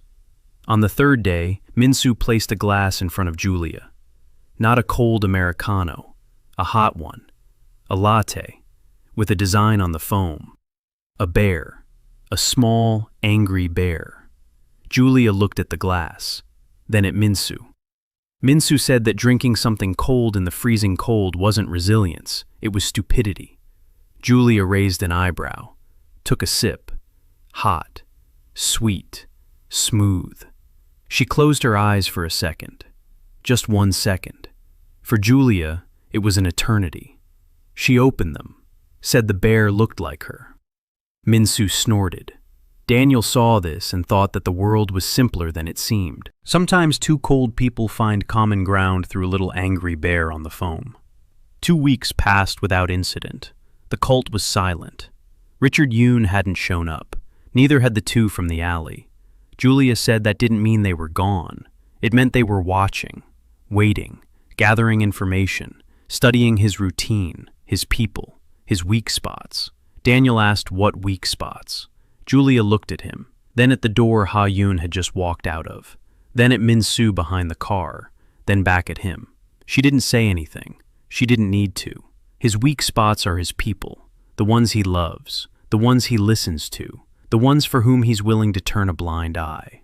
At the end of February, Ha-yoon didn't come alone on Friday. She had a friend with her, or rather, a former classmate, who turned out to be an acquaintance of Richard Ye-rin. That didn't become clear right away. Ha-yoon introduced her. So-hee, a sociologist, works at a private clinic, in the therapeutic department. Daniel made her some coffee. So-H sat down at the table with Ha-yoon. They talked. They laughed. Ha-yoon looked relaxed, happy. So-hee asked questions. About the coffee shop, about evenings, about Daniel. Ordinary questions, between friends. Daniel was working behind the counter and listening. Not eavesdropping, just hearing. His memory clung to every word. So-hee asked Ha-yoon how long she and Daniel had been seeing each other. Ha-yoon said since September. So-hee asked how they met. Ha-yoon told her about the date, about the café on Samcheon-dong, about the water without ice. So-hee listened. She nodded. And Daniel saw something, in her eyes. Not a friend's curiosity, something else. Professional interest. Cold, focused, like a flashlight beam in the dark. She wasn't just listening to the story. She was gathering information. After they left, Daniel approached Julia. He told her. He described So-hee. He described the look. He described the questions. Julia took out her phone. She dialed a number. She spoke in English, quickly, quietly. She hung up. 10 minutes later, a message arrived. She showed it to Daniel. So-hee Park, psychologist, private clinic, clinic owner, Richard Ye-rin. Daniel felt the floor shift beneath his feet. So-hee knew Ha-yoon. So-hee worked for Richard. Richard worked for Siren. They got to him through Ha-yoon, through his weak spot, through the person he loves. Daniel gripped the edge of the counter. His knuckles turned white. Julia was watching him, waiting. Daniel thought, quickly, feverishly. He had to warn Ha-yoon, but how? If he told her about the cult, he'd have to explain why the cult was after him. And if he explained why, he'd have to tell her about Rewind. And if he told her about rewind, he was standing at the same crossroads as a month ago, and every time the road led to the same turn, to the truth, which he feared. That evening, he sat at home and looked at Ha-yoon's portrait. Ye-rin had painted it so accurately that Daniel's throat tightened every time he looked at it. Eyes that listen, a half smile, 3 hands. He was supposed to give her this portrait. He had planned it for her birthday, in 3 weeks, March. He had planned the evening, simple, quiet, without any twists, just him and her and the portrait and maybe words he had never spoken aloud before. But now, Sohee, Richard, the cult, everything was changing. Everything was speeding up. He picked up his phone, texted Ha-yoon, asked how long she'd known Sohee. Ha-yoon replied, since college, 4 years, but they weren't close. Sohee had texted her herself 2 weeks ago. She suggested they meet. Ha-yoon was surprised but agreed. 2 weeks ago, a few days after the kidnapping attempt. No coincidence. Daniel put down his phone. He thought. Tomorrow he would talk to Julia. They would make a plan. For now, he had to stay calm, not rush things. Don't run. Just be careful, as always. Only now the stakes are higher. He lay down, closed his eyes. Do you want to go back? No. Forward. March. Ha-yoon's birthday. March 7th. Friday. Daniel had known that date since their first date. She'd mentioned it in passing, in the middle of a conversation, like all important things. He'd planned a quiet evening, a coffee shop after closing, a portrait, words. But a week before her birthday, Ha-yoon sent him a long message, not about her birthday, about her parents. Her mother called on Sunday, said she wouldn't be able to come. Things, work, a business trip. Her father sent money to her card. No message, no birthday wishes, just a transfer. Ha-yoon wrote calmly, no complaints, no resentment, just the facts. Her mother wasn't coming. Her father sent money, just like every year. Daniel read and saw between the lines what she hadn't written. That very pain, never to be heard as simply a person. To her mother, she's a successful daughter. To her father, she's an account number. To her research advisor, promising material. To everyone, she's a function, not Ha-yoon. Daniel put down his phone. He sat down, he thought, and he made a decision. Rewind. For the first time in 4 months, he's using rewind on Ha-yoon's birthday. Not to find the right words, not to make the perfect evening, to find a recipe, one recipe. The soup Ha-yoon's mother used to make when she was sick as a child. Ha-yoon had mentioned it once, a long time ago, in November, between sentences, in passing. She said that nothing reminded her of home like that soup. Daniel remembered, but he didn't know the recipe. Ha-yoon's mother won't be coming, but Ha-yoon has a grandmother, in Daegu, whom she calls once a month, who remembers the recipe. Daniel couldn't just call Ha-yoon's grandmother, Yoon, just like that. He didn't know her. She didn't know him. He needed to rewind. A few runs to find the right approach. Find the number. Call. Get the recipe without scaring the elderly woman with a call from a stranger. The cost. Memories. How many runs? He didn't know. Maybe 2. Maybe 4. Maybe all 6. Every run is a piece of the past. He opened his notebook. The page of losses.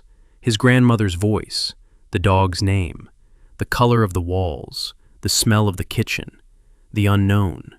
5 were already gone. How many more was he willing to give up? He closed the notebook. The answer was simple. As many as it takes. Not for himself.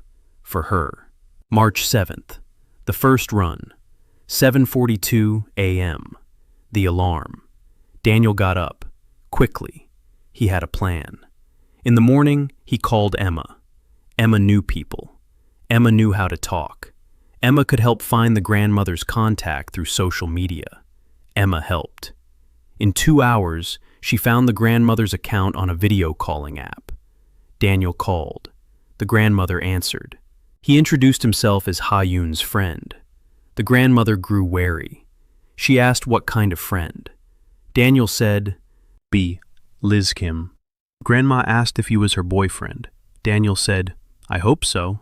Grandma laughed, but she didn't give him the recipe. She said it was a family recipe. She said she'd only give it to him if she saw that he was a good person. She told him to come to Daegu.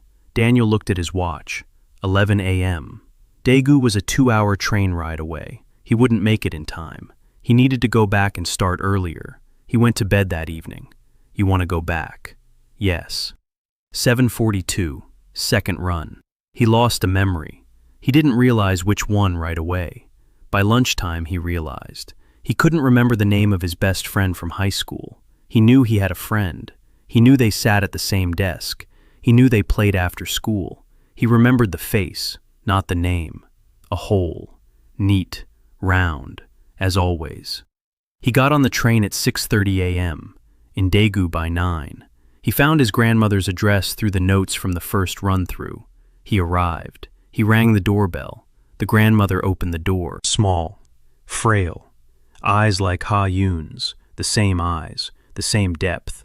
Daniel introduced himself. She remembered the call, because there was no call in this run. No. Wait. She didn't remember. He hadn't called in that run-through. To her, he was a stranger at the door. She asked who he was. He said he was Ha-yoon's friend. She asked how she was supposed to know that was true. He took out his phone, showed her the messages with Ha-yoon. Half-moons. Photos from the coffee shop. Messages. Grandma read them, slowly. She looked up. She said, "You have kind hands." Daniel looked at his hands, didn't understand. She said that a person's hands say more than a person's face. He had the hands of a man who works and cares. She let him in. A small apartment, clean, warm. It smelled of something. Rice, soy sauce, something homemade. Grandma made tea. They sat at the table and she told stories about Ha-yoon as a child, about how she used to get sick every winter, about the soup. Daniel listened. He memorized it. Every word, every gesture, every pause. Grandma told the recipe slowly, like a story, not like instructions. This isn't just soup, it's a ritual. Slice the onion thinly, not into cubes, thinly, like paper. Soft tofu, not firm, soft, the kind that falls apart in your hands. Young zucchini, with thin skin, don't peel it. Anchovy broth, not from a packet, from real ones, dried ones. Soak them overnight, simmer over low heat, for a long time, an hour and a half, until it becomes cloudy and thick. Tianjin paste, 2 spoons, not 3, 2. 3 is too much, 2 is right. Red pepper, a pinch, no more. Ha-yoon doesn't like spicy food. Daniel was memorizing it all, every word. 2, not 3. Thinly sliced, not diced. Soft, not hard. A perfect memory of the recipe. Everything else was left out. He sat at his grandmother's for 4 hours. She wouldn't let him leave. She talked about Ha-yoon, about how she drew her mom for the first time, about how she cried when her parents divorced, about how she calls every month and says everything's fine, every time, even though grandma can tell it isn't. Daniel listened, and every word settled inside him like a stone at the bottom of a river. Heavy, important, necessary. He left on the evening train. He had a prescription. He could have skipped the replay, but he wouldn't have time to buy groceries and make soup before evening. He needed one more run-through. He lay down on the train, closed his eyes. Do you want to go back? Yes. 7:42, third run-through. He lost another one. That evening, when he was trying to fall asleep, he realized it. He couldn't remember the melody of the lullaby his mother used to sing to him as a child. He remembered that she sang. He remembered her sitting on the edge of the bed. He remembered the warmth of her hand on his forehead. But the melody was gone. Silence where the music used to be. Daniel lay in the dark and breathed, slowly, evenly. His mother's melody in exchange for the soup recipe for Ha-yoon. That's the math. He got up, went to the market, bought everything. Onions, soft tofu, young zucchini, dried anchovies, Tianjin paste, red pepper. Everything on Grandma's list. Brought it to the coffee shop. Minseo looked at the bags, asked what it was. Daniel said it was soup. Minseo raised an eyebrow. She asked if he knew how to make soup. Daniel said he'd learned. She didn't ask when or from whom. She just walked away. He cooked the soup on a small stove in the coffee shop's back room. The onions were as thin as paper.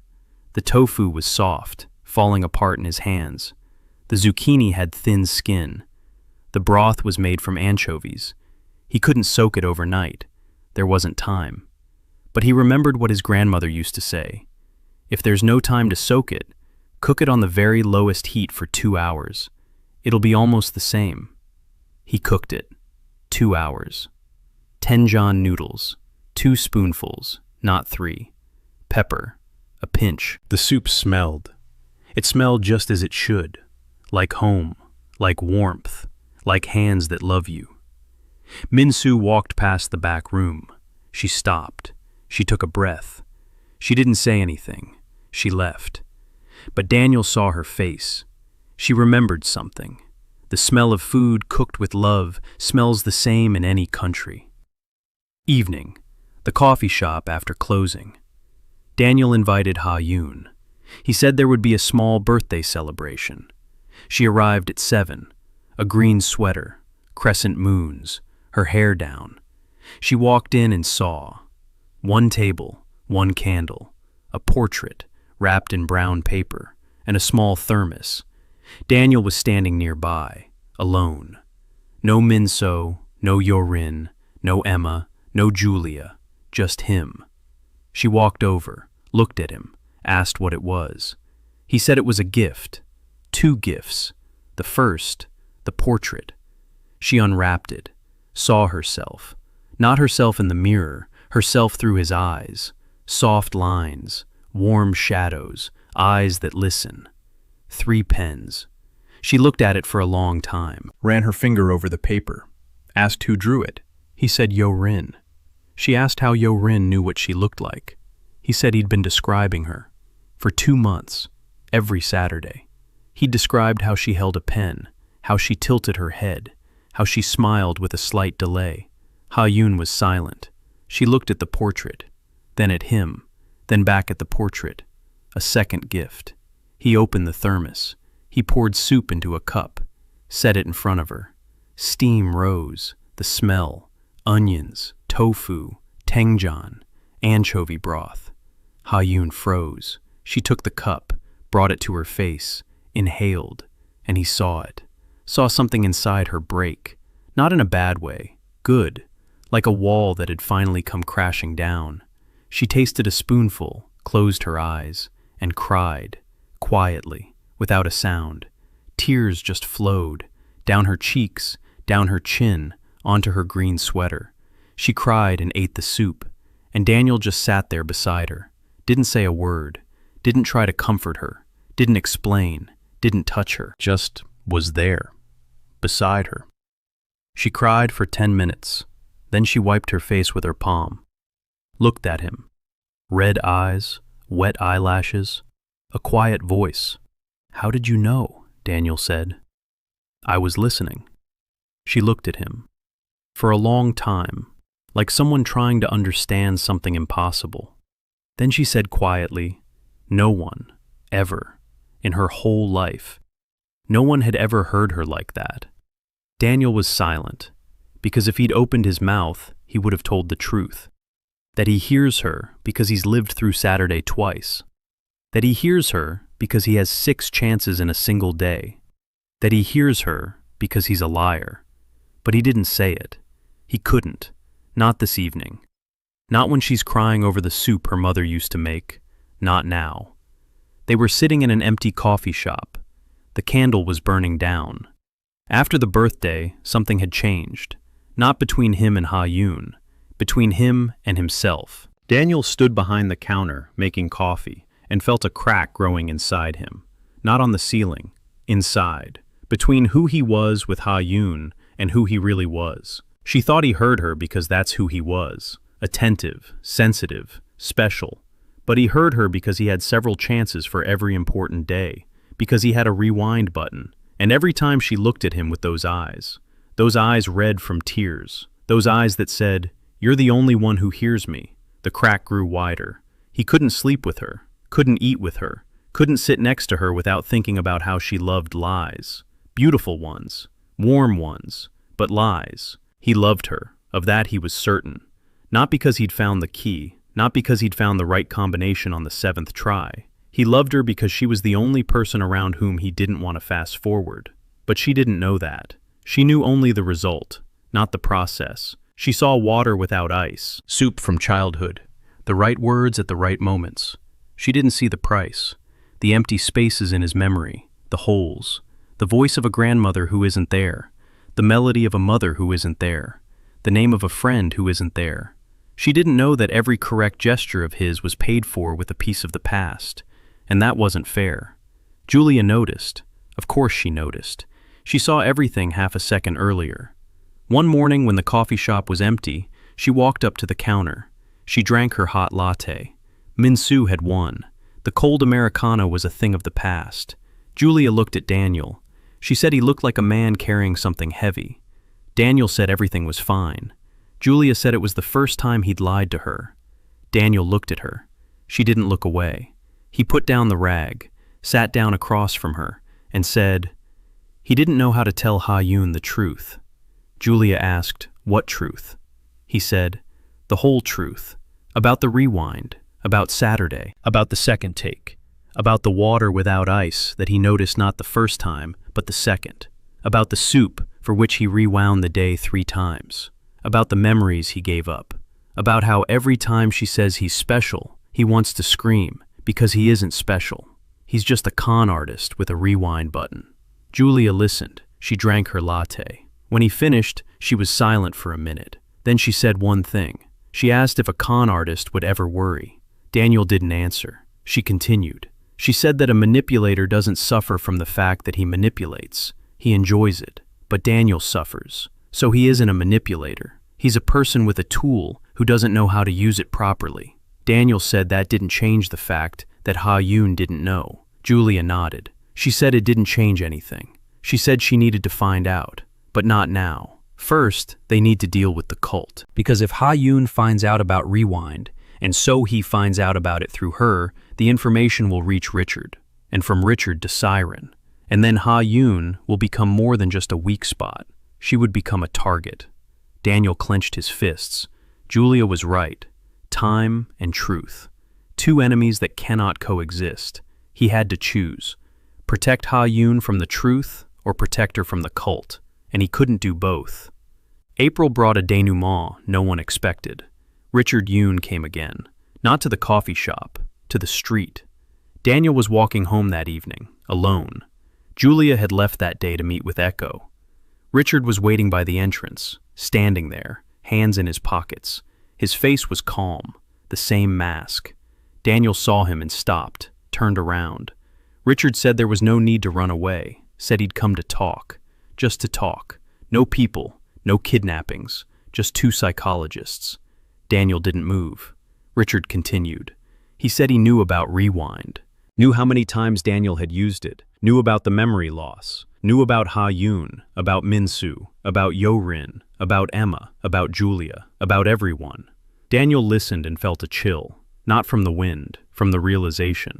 They knew everything. Richard said that Siren didn't mean him any harm, that she wanted to help, that rewind was a gift that Daniel was using incorrectly, that it could be used differently, better, for everyone, not for one girl and her soup, for the whole world. One perfect moment, forever fixed, a world without mistakes, a world without the wrong words, a world where every conversation goes as it should. Daniel listened and saw. He saw in Richard's eyes what Richard was hiding behind his words. Pain, old, deep, a patient who had taken his own life, words that Richard had said or left unsaid, a moment he rewind, and couldn't, because he didn't have a rewind. He only had a couch and a notebook and a voice that said the right things. And that turned out to be not enough. Daniel said no, quietly, calmly. He said that the perfect moment doesn't exist, that he knows this better than anyone, because he had 7 attempts for every day, and none of them were perfect. Because perfect is dead. Because what's alive is what breaks, what spills, what doesn't work the first time. Richard looked at him. The mask cracked, just a little, for a second. Daniel saw behind it the face of a man who was tired, truly tired, not from work, from guilt. Richard said that Daniel was naive, that the day would come when his imperfection would kill someone he loved. just as his imperfection had killed his patient. And then Daniel would beg for someone to give him the perfect moment. He turned around. He left. Daniel stood at the entrance and watched him go, and he thought that Richard Yoon was the most dangerous enemy he had ever encountered. Not because he was strong, because he was right, partially, by 1 small percent, right. That evening, Daniel called Old Man Yoon. The old man answered. His voice was weak, weaker than usual. Daniel told him about Richard, about the conversation, about the perfect moment. The old man listened. Then he said it was time for Daniel to learn about the previous host, the one who came before him. Daniel waited. The old man spoke, slowly, like a man telling a story he'd rather forget. The previous host of Rewind, a woman, young, beautiful, name, Han So-yeon, Siren's sister. She received the resonance 5 years ago, after the accident in which her fiancé died. The accident happened on their wedding day. The Rewind awoke. So-yeon tried to rewind that day. Once, twice, 3 times, 7 times. The day locked itself in place. Her fiancé died in all 7 versions. So-yeon didn't stop. She began rewinding other days, over and over. She was looking for a moment in the past where she could change everything, undo the accident, save her fiancé, undo death. She lived through the same Thursday almost 400 times. Not 7, 400, the old man explained. The limit of 7 rewinds per day applies to a single calendar day, but if the carrier rewinds different days in turn, the total number of rewinds is unlimited. So-yeon rewound different days. She searched, she searched, she searched, and she lost, lost, lost. By the end, she didn't remember her own name. She didn't remember the face of the groom she was trying to save. She didn't remember why she was rewinding. She just rewound, out of habit. Like a wound-up machine without a driver. She went mad, quietly, without a scream. She just didn't wake up one morning. She didn't die. She ceased to be. The body is there. The person is not. She lies in a private clinic. Her eyes are open, empty. Daniel listened and felt a chill run up his spine. The old man continued. He said that before she lost herself, So-yeon left a message. She recorded it on a voice recorder. 1 sentence. The old man said that Daniel would hear it when he was ready. Not before. Daniel asked when he would be ready. The old man was silent. Late April. Seoul was in full bloom with cherry blossoms. Pink petals on the sidewalks, on car roofs, on the windowsills of the coffee shop. Ye-rin drew it, a quick sketch in her notebook. She showed it to Daniel. He said it was beautiful. She smiled. No longer a shadow, a full smile, a frequent one. In 3 months, Ye-rin had become a different person. She came to the coffee shop every day. She sat behind the counter. She drew the customers. She didn't hide. She didn't hide her notebook when someone approached. Once, a man looked over her shoulder and said it looked like him. She blushed. But she didn't run away. She said thank you, out loud, in front of witnesses. Mr. Park said he was as proud of her as if she were his own granddaughter. Ye-rin blushed even more. But she smiled. The coffee shop was alive, truly alive. The one conversation, one coffee evenings became its calling card. A small blog about Seoul wrote about them, then another, then an online magazine. Not a big one, but enough. People came, not in crowds, in a trickle, a steady one, a warm one. Mr. Park stopped saying that tomorrow would be better, because today was already good. Minseo brewed coffee for a contest, a small one, a local one, first place. She brought the certificate to the coffee shop, hung it on the wall next to the painting the artist had given her. Daniel asked if she missed the big stage, the championships, the huge halls. Minseo thought about it, said no. Said that on the big stage, she made coffee for the judges. Here, she makes coffee for people. It's different. In early May, Daniel made a decision. He would tell Ha-yoon the truth, the whole truth. No omissions, no sugarcoating. About Saturday, about the bridge, about rewind, about the second take, about water without ice, about the soup, about the 3 lost memories from her birthday, about everything. He called Julia. He told her what he was going to do. Julia was silent. Then she said the cult was still active, that So-hee was still in contact with Ha-yoon, that it was a risk. Daniel said he knew. He said he couldn't take it anymore. He said the crack inside him had grown so wide that he would soon fall into it. Julia was silent. Then she said, "All right, but I'll be there, just in case." Daniel said, "Thank you." She said, "Don't thank me. You would have done the same for me." Daniel thought.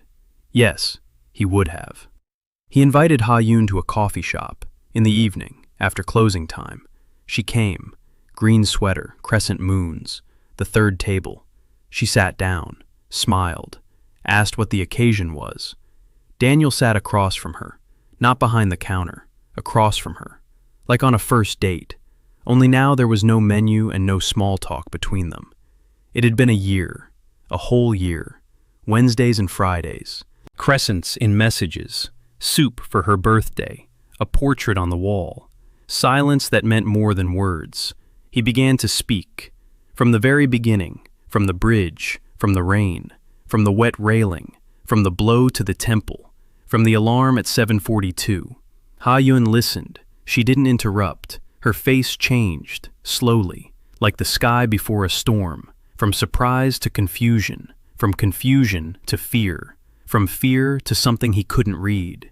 He told her about rewind, about the rules, 7 rewinds, 1 memory, about Saturday, about the first run, about the 32nd minute, about his father, about the diagnosis he gave her instead of listening, about the second run, about water without ice, about the 3 times she pushed the ice aside with a spoon, which he noticed not the first time, but the second. He told her about the birthday, about 3 runs, about his grandmother in Daegu, about the recipe, about the soup, about the 3 memories he gave away, a friend's name, his mother's melody. And one more, which he found only last week, a scent, the smell of snow in December. That used to be, that is no longer. He told her everything, every detail, every flashback, every loss, every thought, every fear. And when he finished, he looked at her and waited. Ha-yoon was silent for a long time. A minute, 2, 3. Daniel counted the seconds, just like on their first date, 31, 32. Only now the stakes were higher. Not a date, life. She looked up, red, not from tears, from something else. She asked one thing, in a quiet voice, steady, almost icy. "And you used it on me, the rewind, on me." Daniel didn't look away, didn't lower his eyes. He said yes, twice. Saturday, her birthday. She nodded, slowly, as if the nod cost her her whole body. Then she asked, "So, water without ice, that's not you, that's the rewind." Daniel said no, that's him, just not the first time. She looked at him, and he saw in her eyes what he feared seeing most of all. Not anger, not hurt. Disappointment, quiet, deep, like a bottomless lake. She stood up, grabbed her bag, walked to the door. Daniel didn't stand up, didn't run after her, didn't grab her hand. He didn't say, "Wait." He didn't say, "I can explain." He sat there and watched her leave. She opened the doorbell rang. She stopped, didn't turn around, spoke with her back to him. "You listened to me better than anyone in my life, and now I don't know if it was real." She left. The door closed. The bell fell silent. Daniel sat alone in the empty coffee shop. He stared at the door. On the edge of his consciousness, a quiet question. Do you want to go back? Do you want to rewind this evening? Say it differently. Say it more gently. Say it so she wouldn't leave.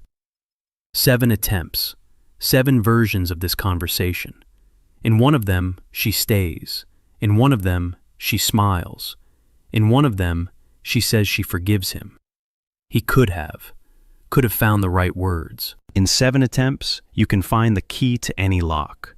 Daniel closed his eyes. He remembered old man Yoon. People aren't locks. He remembered his promise. never to use rewind on Ha-yoon.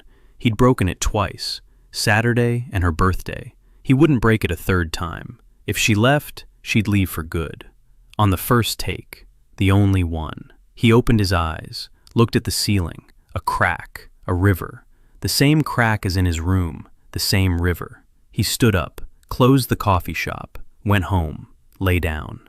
You want to go back? No. Ha-yoon hadn't written for 2 weeks. She hadn't called. She hadn't come by. The third table by the window stood empty. 3 pens no longer lay on it. Daniel worked. He brewed coffee. He talked to people. He smiled. Inside, he felt empty. It didn't hurt. Just empty. Like a room from which all the furniture had been removed. There are walls. There's a floor. There's a ceiling. But inside, there's nothing. Minseo saw. She didn't say anything. She just sometimes set a glass of Colombian coffee in front of him. Sad coffee for a sad evening. Ye-rin saw. She drew little pictures for him on napkins. A dove with a broken feather. A cup from which steam rises in the shape of a smile. She didn't say anything. She just drew. Emma saw. She sent a message. 1 word. Hang in there. Julia saw. She didn't do anything. She was just there. On a stool at the bar. With a hot latte. Right there.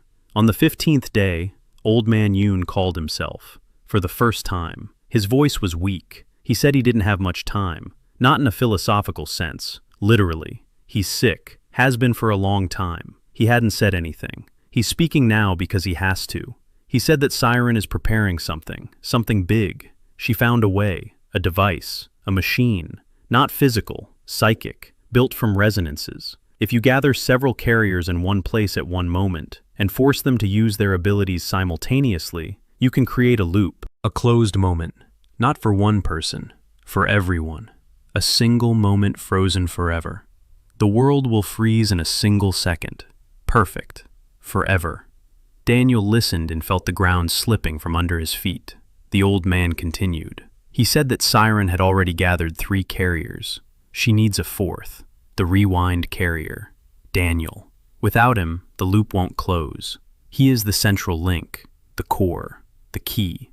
The old man fell silent. Then he said, "She will come for you, soon. And she won't stand on ceremony like Richard. She will come herself. And when you see her, you'll see why it's impossible to resist her." Daniel asked why. The old man said, "Because she isn't evil. She's wounded. And wounded people are more dangerous than evil ones, because they have nothing to lose." Siren came the next day, not to the coffee shop, to the bridge. That very bridge over the Han River. Daniel didn't know why he went there that evening. His feet took him there on their own. Anniversary, September 14th. Exactly 1 year. The same bridge. The same evening. Only without rain. The sky was clear. The stars were shining. Seoul was ablaze. The river glowed with reflections. He stood at the railing and looked down. The water was black, shimmering, alive. He didn't want to jump, didn't want to fall, didn't want to die.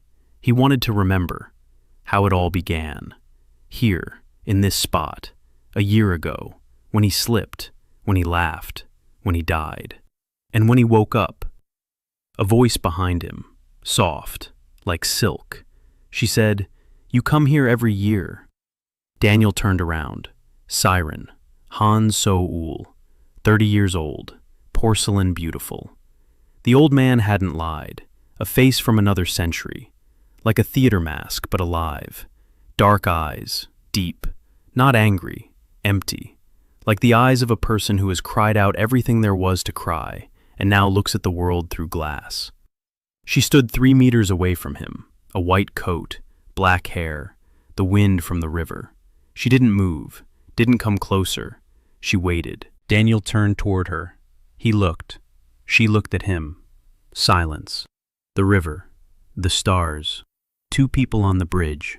She spoke. Quietly. Calmly. Without threats. Without pressure. She told him about her sister. About So-yun. About the wedding. About the accident. About the 400 runs on that one Thursday. About the empty eyes at the clinic. About how she sits next to her every Sunday and holds a hand that doesn't squeeze back. Daniel listened, as always. He listened, and he saw, behind the porcelain face, behind the quiet voice, behind the white coat. A woman who had lost the only person she loved, and convinced herself that if the world were perfect, this wouldn't have happened. She said she didn't want to take his rewind, didn't want to gut him, didn't want to hurt him. She wanted him to help, willingly.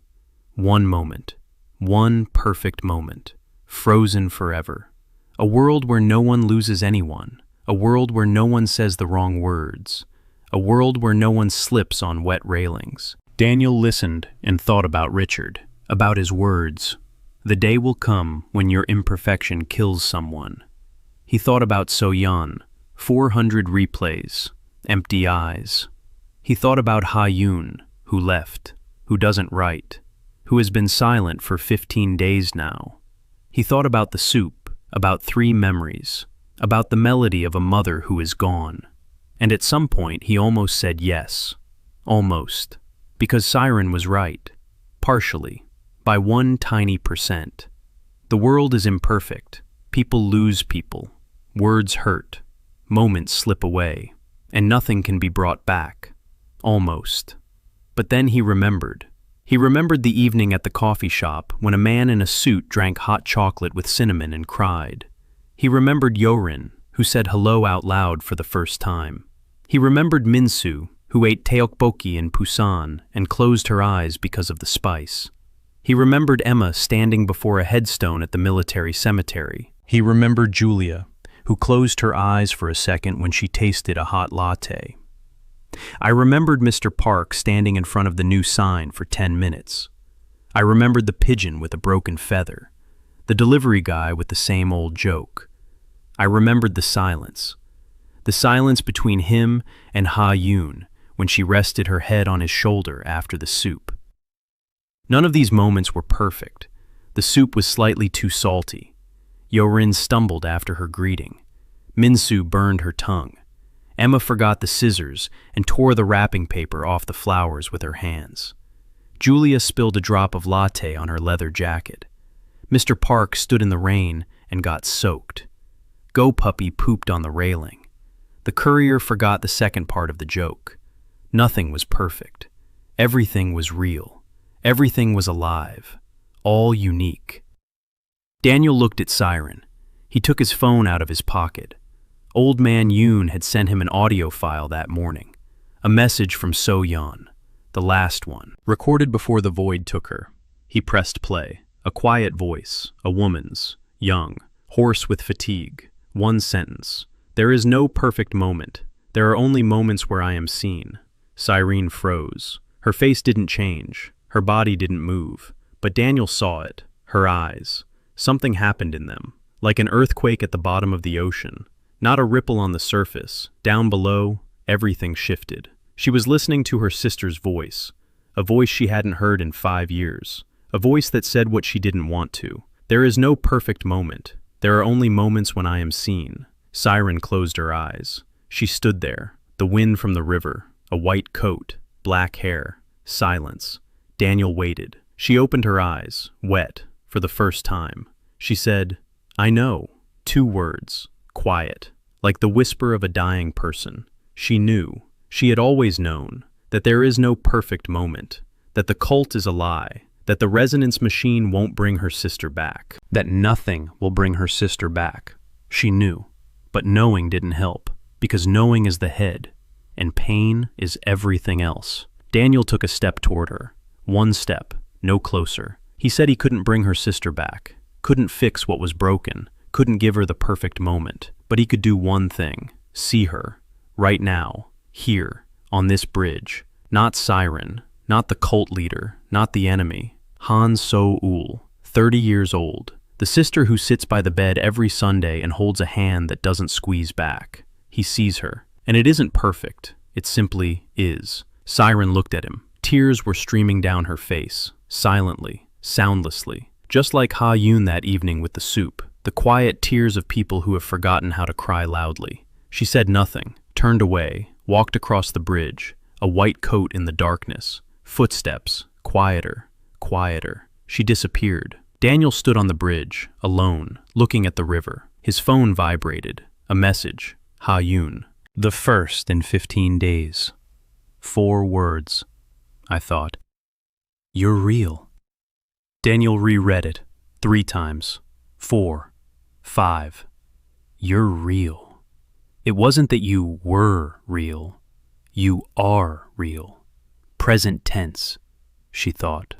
Past. She came to a conclusion. You're real. Present.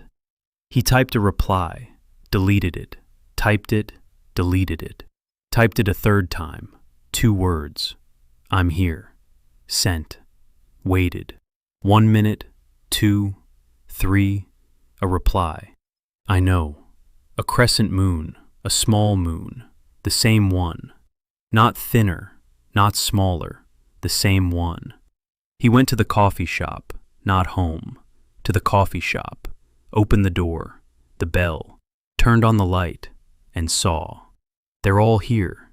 Ha-yoon at the 3rd table, 3 pens in front of her. Emma on the windowsill with a mug in her hands. Minseo behind the coffee machine. Ye-rin on a chair with a notebook. Julia at the counter with a hot latte.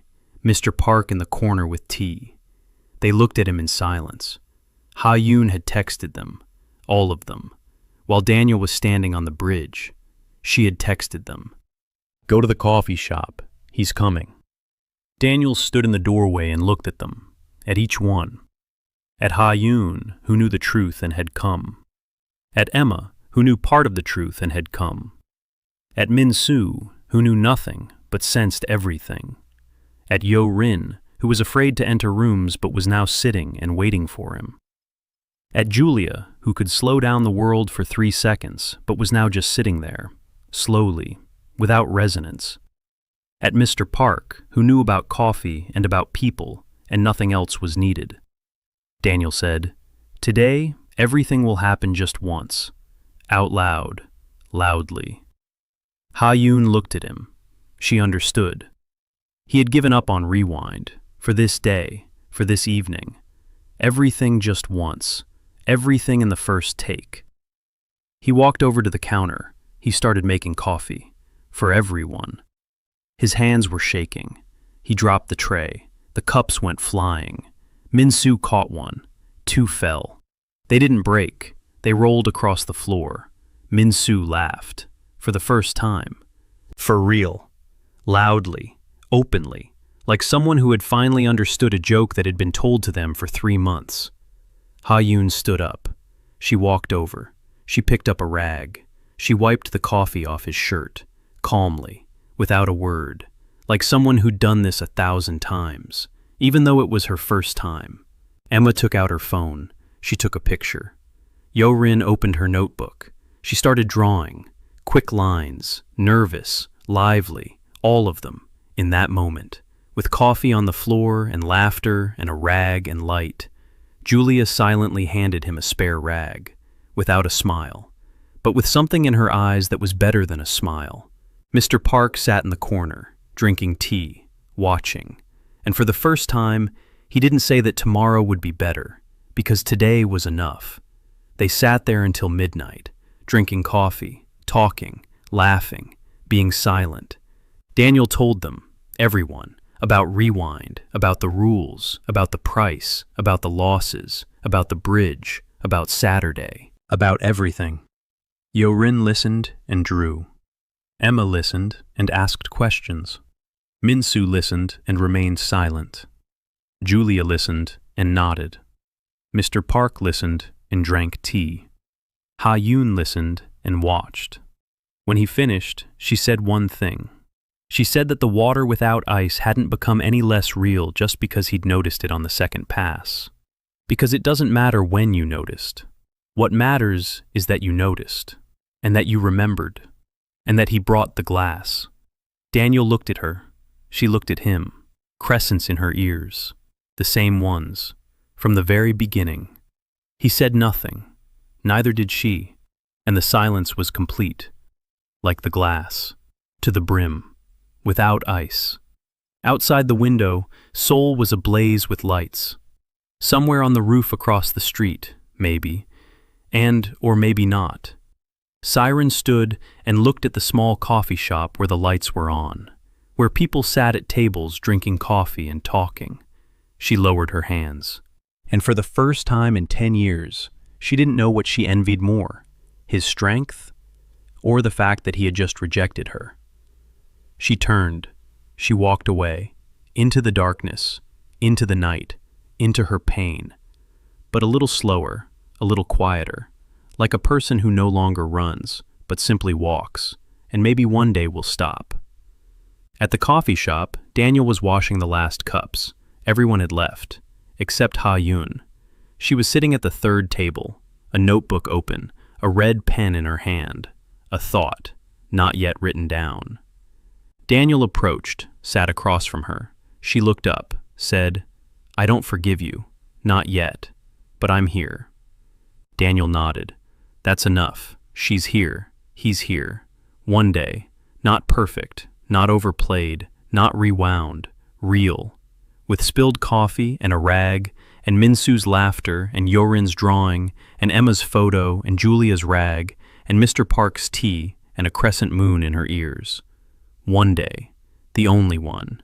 Like all real days."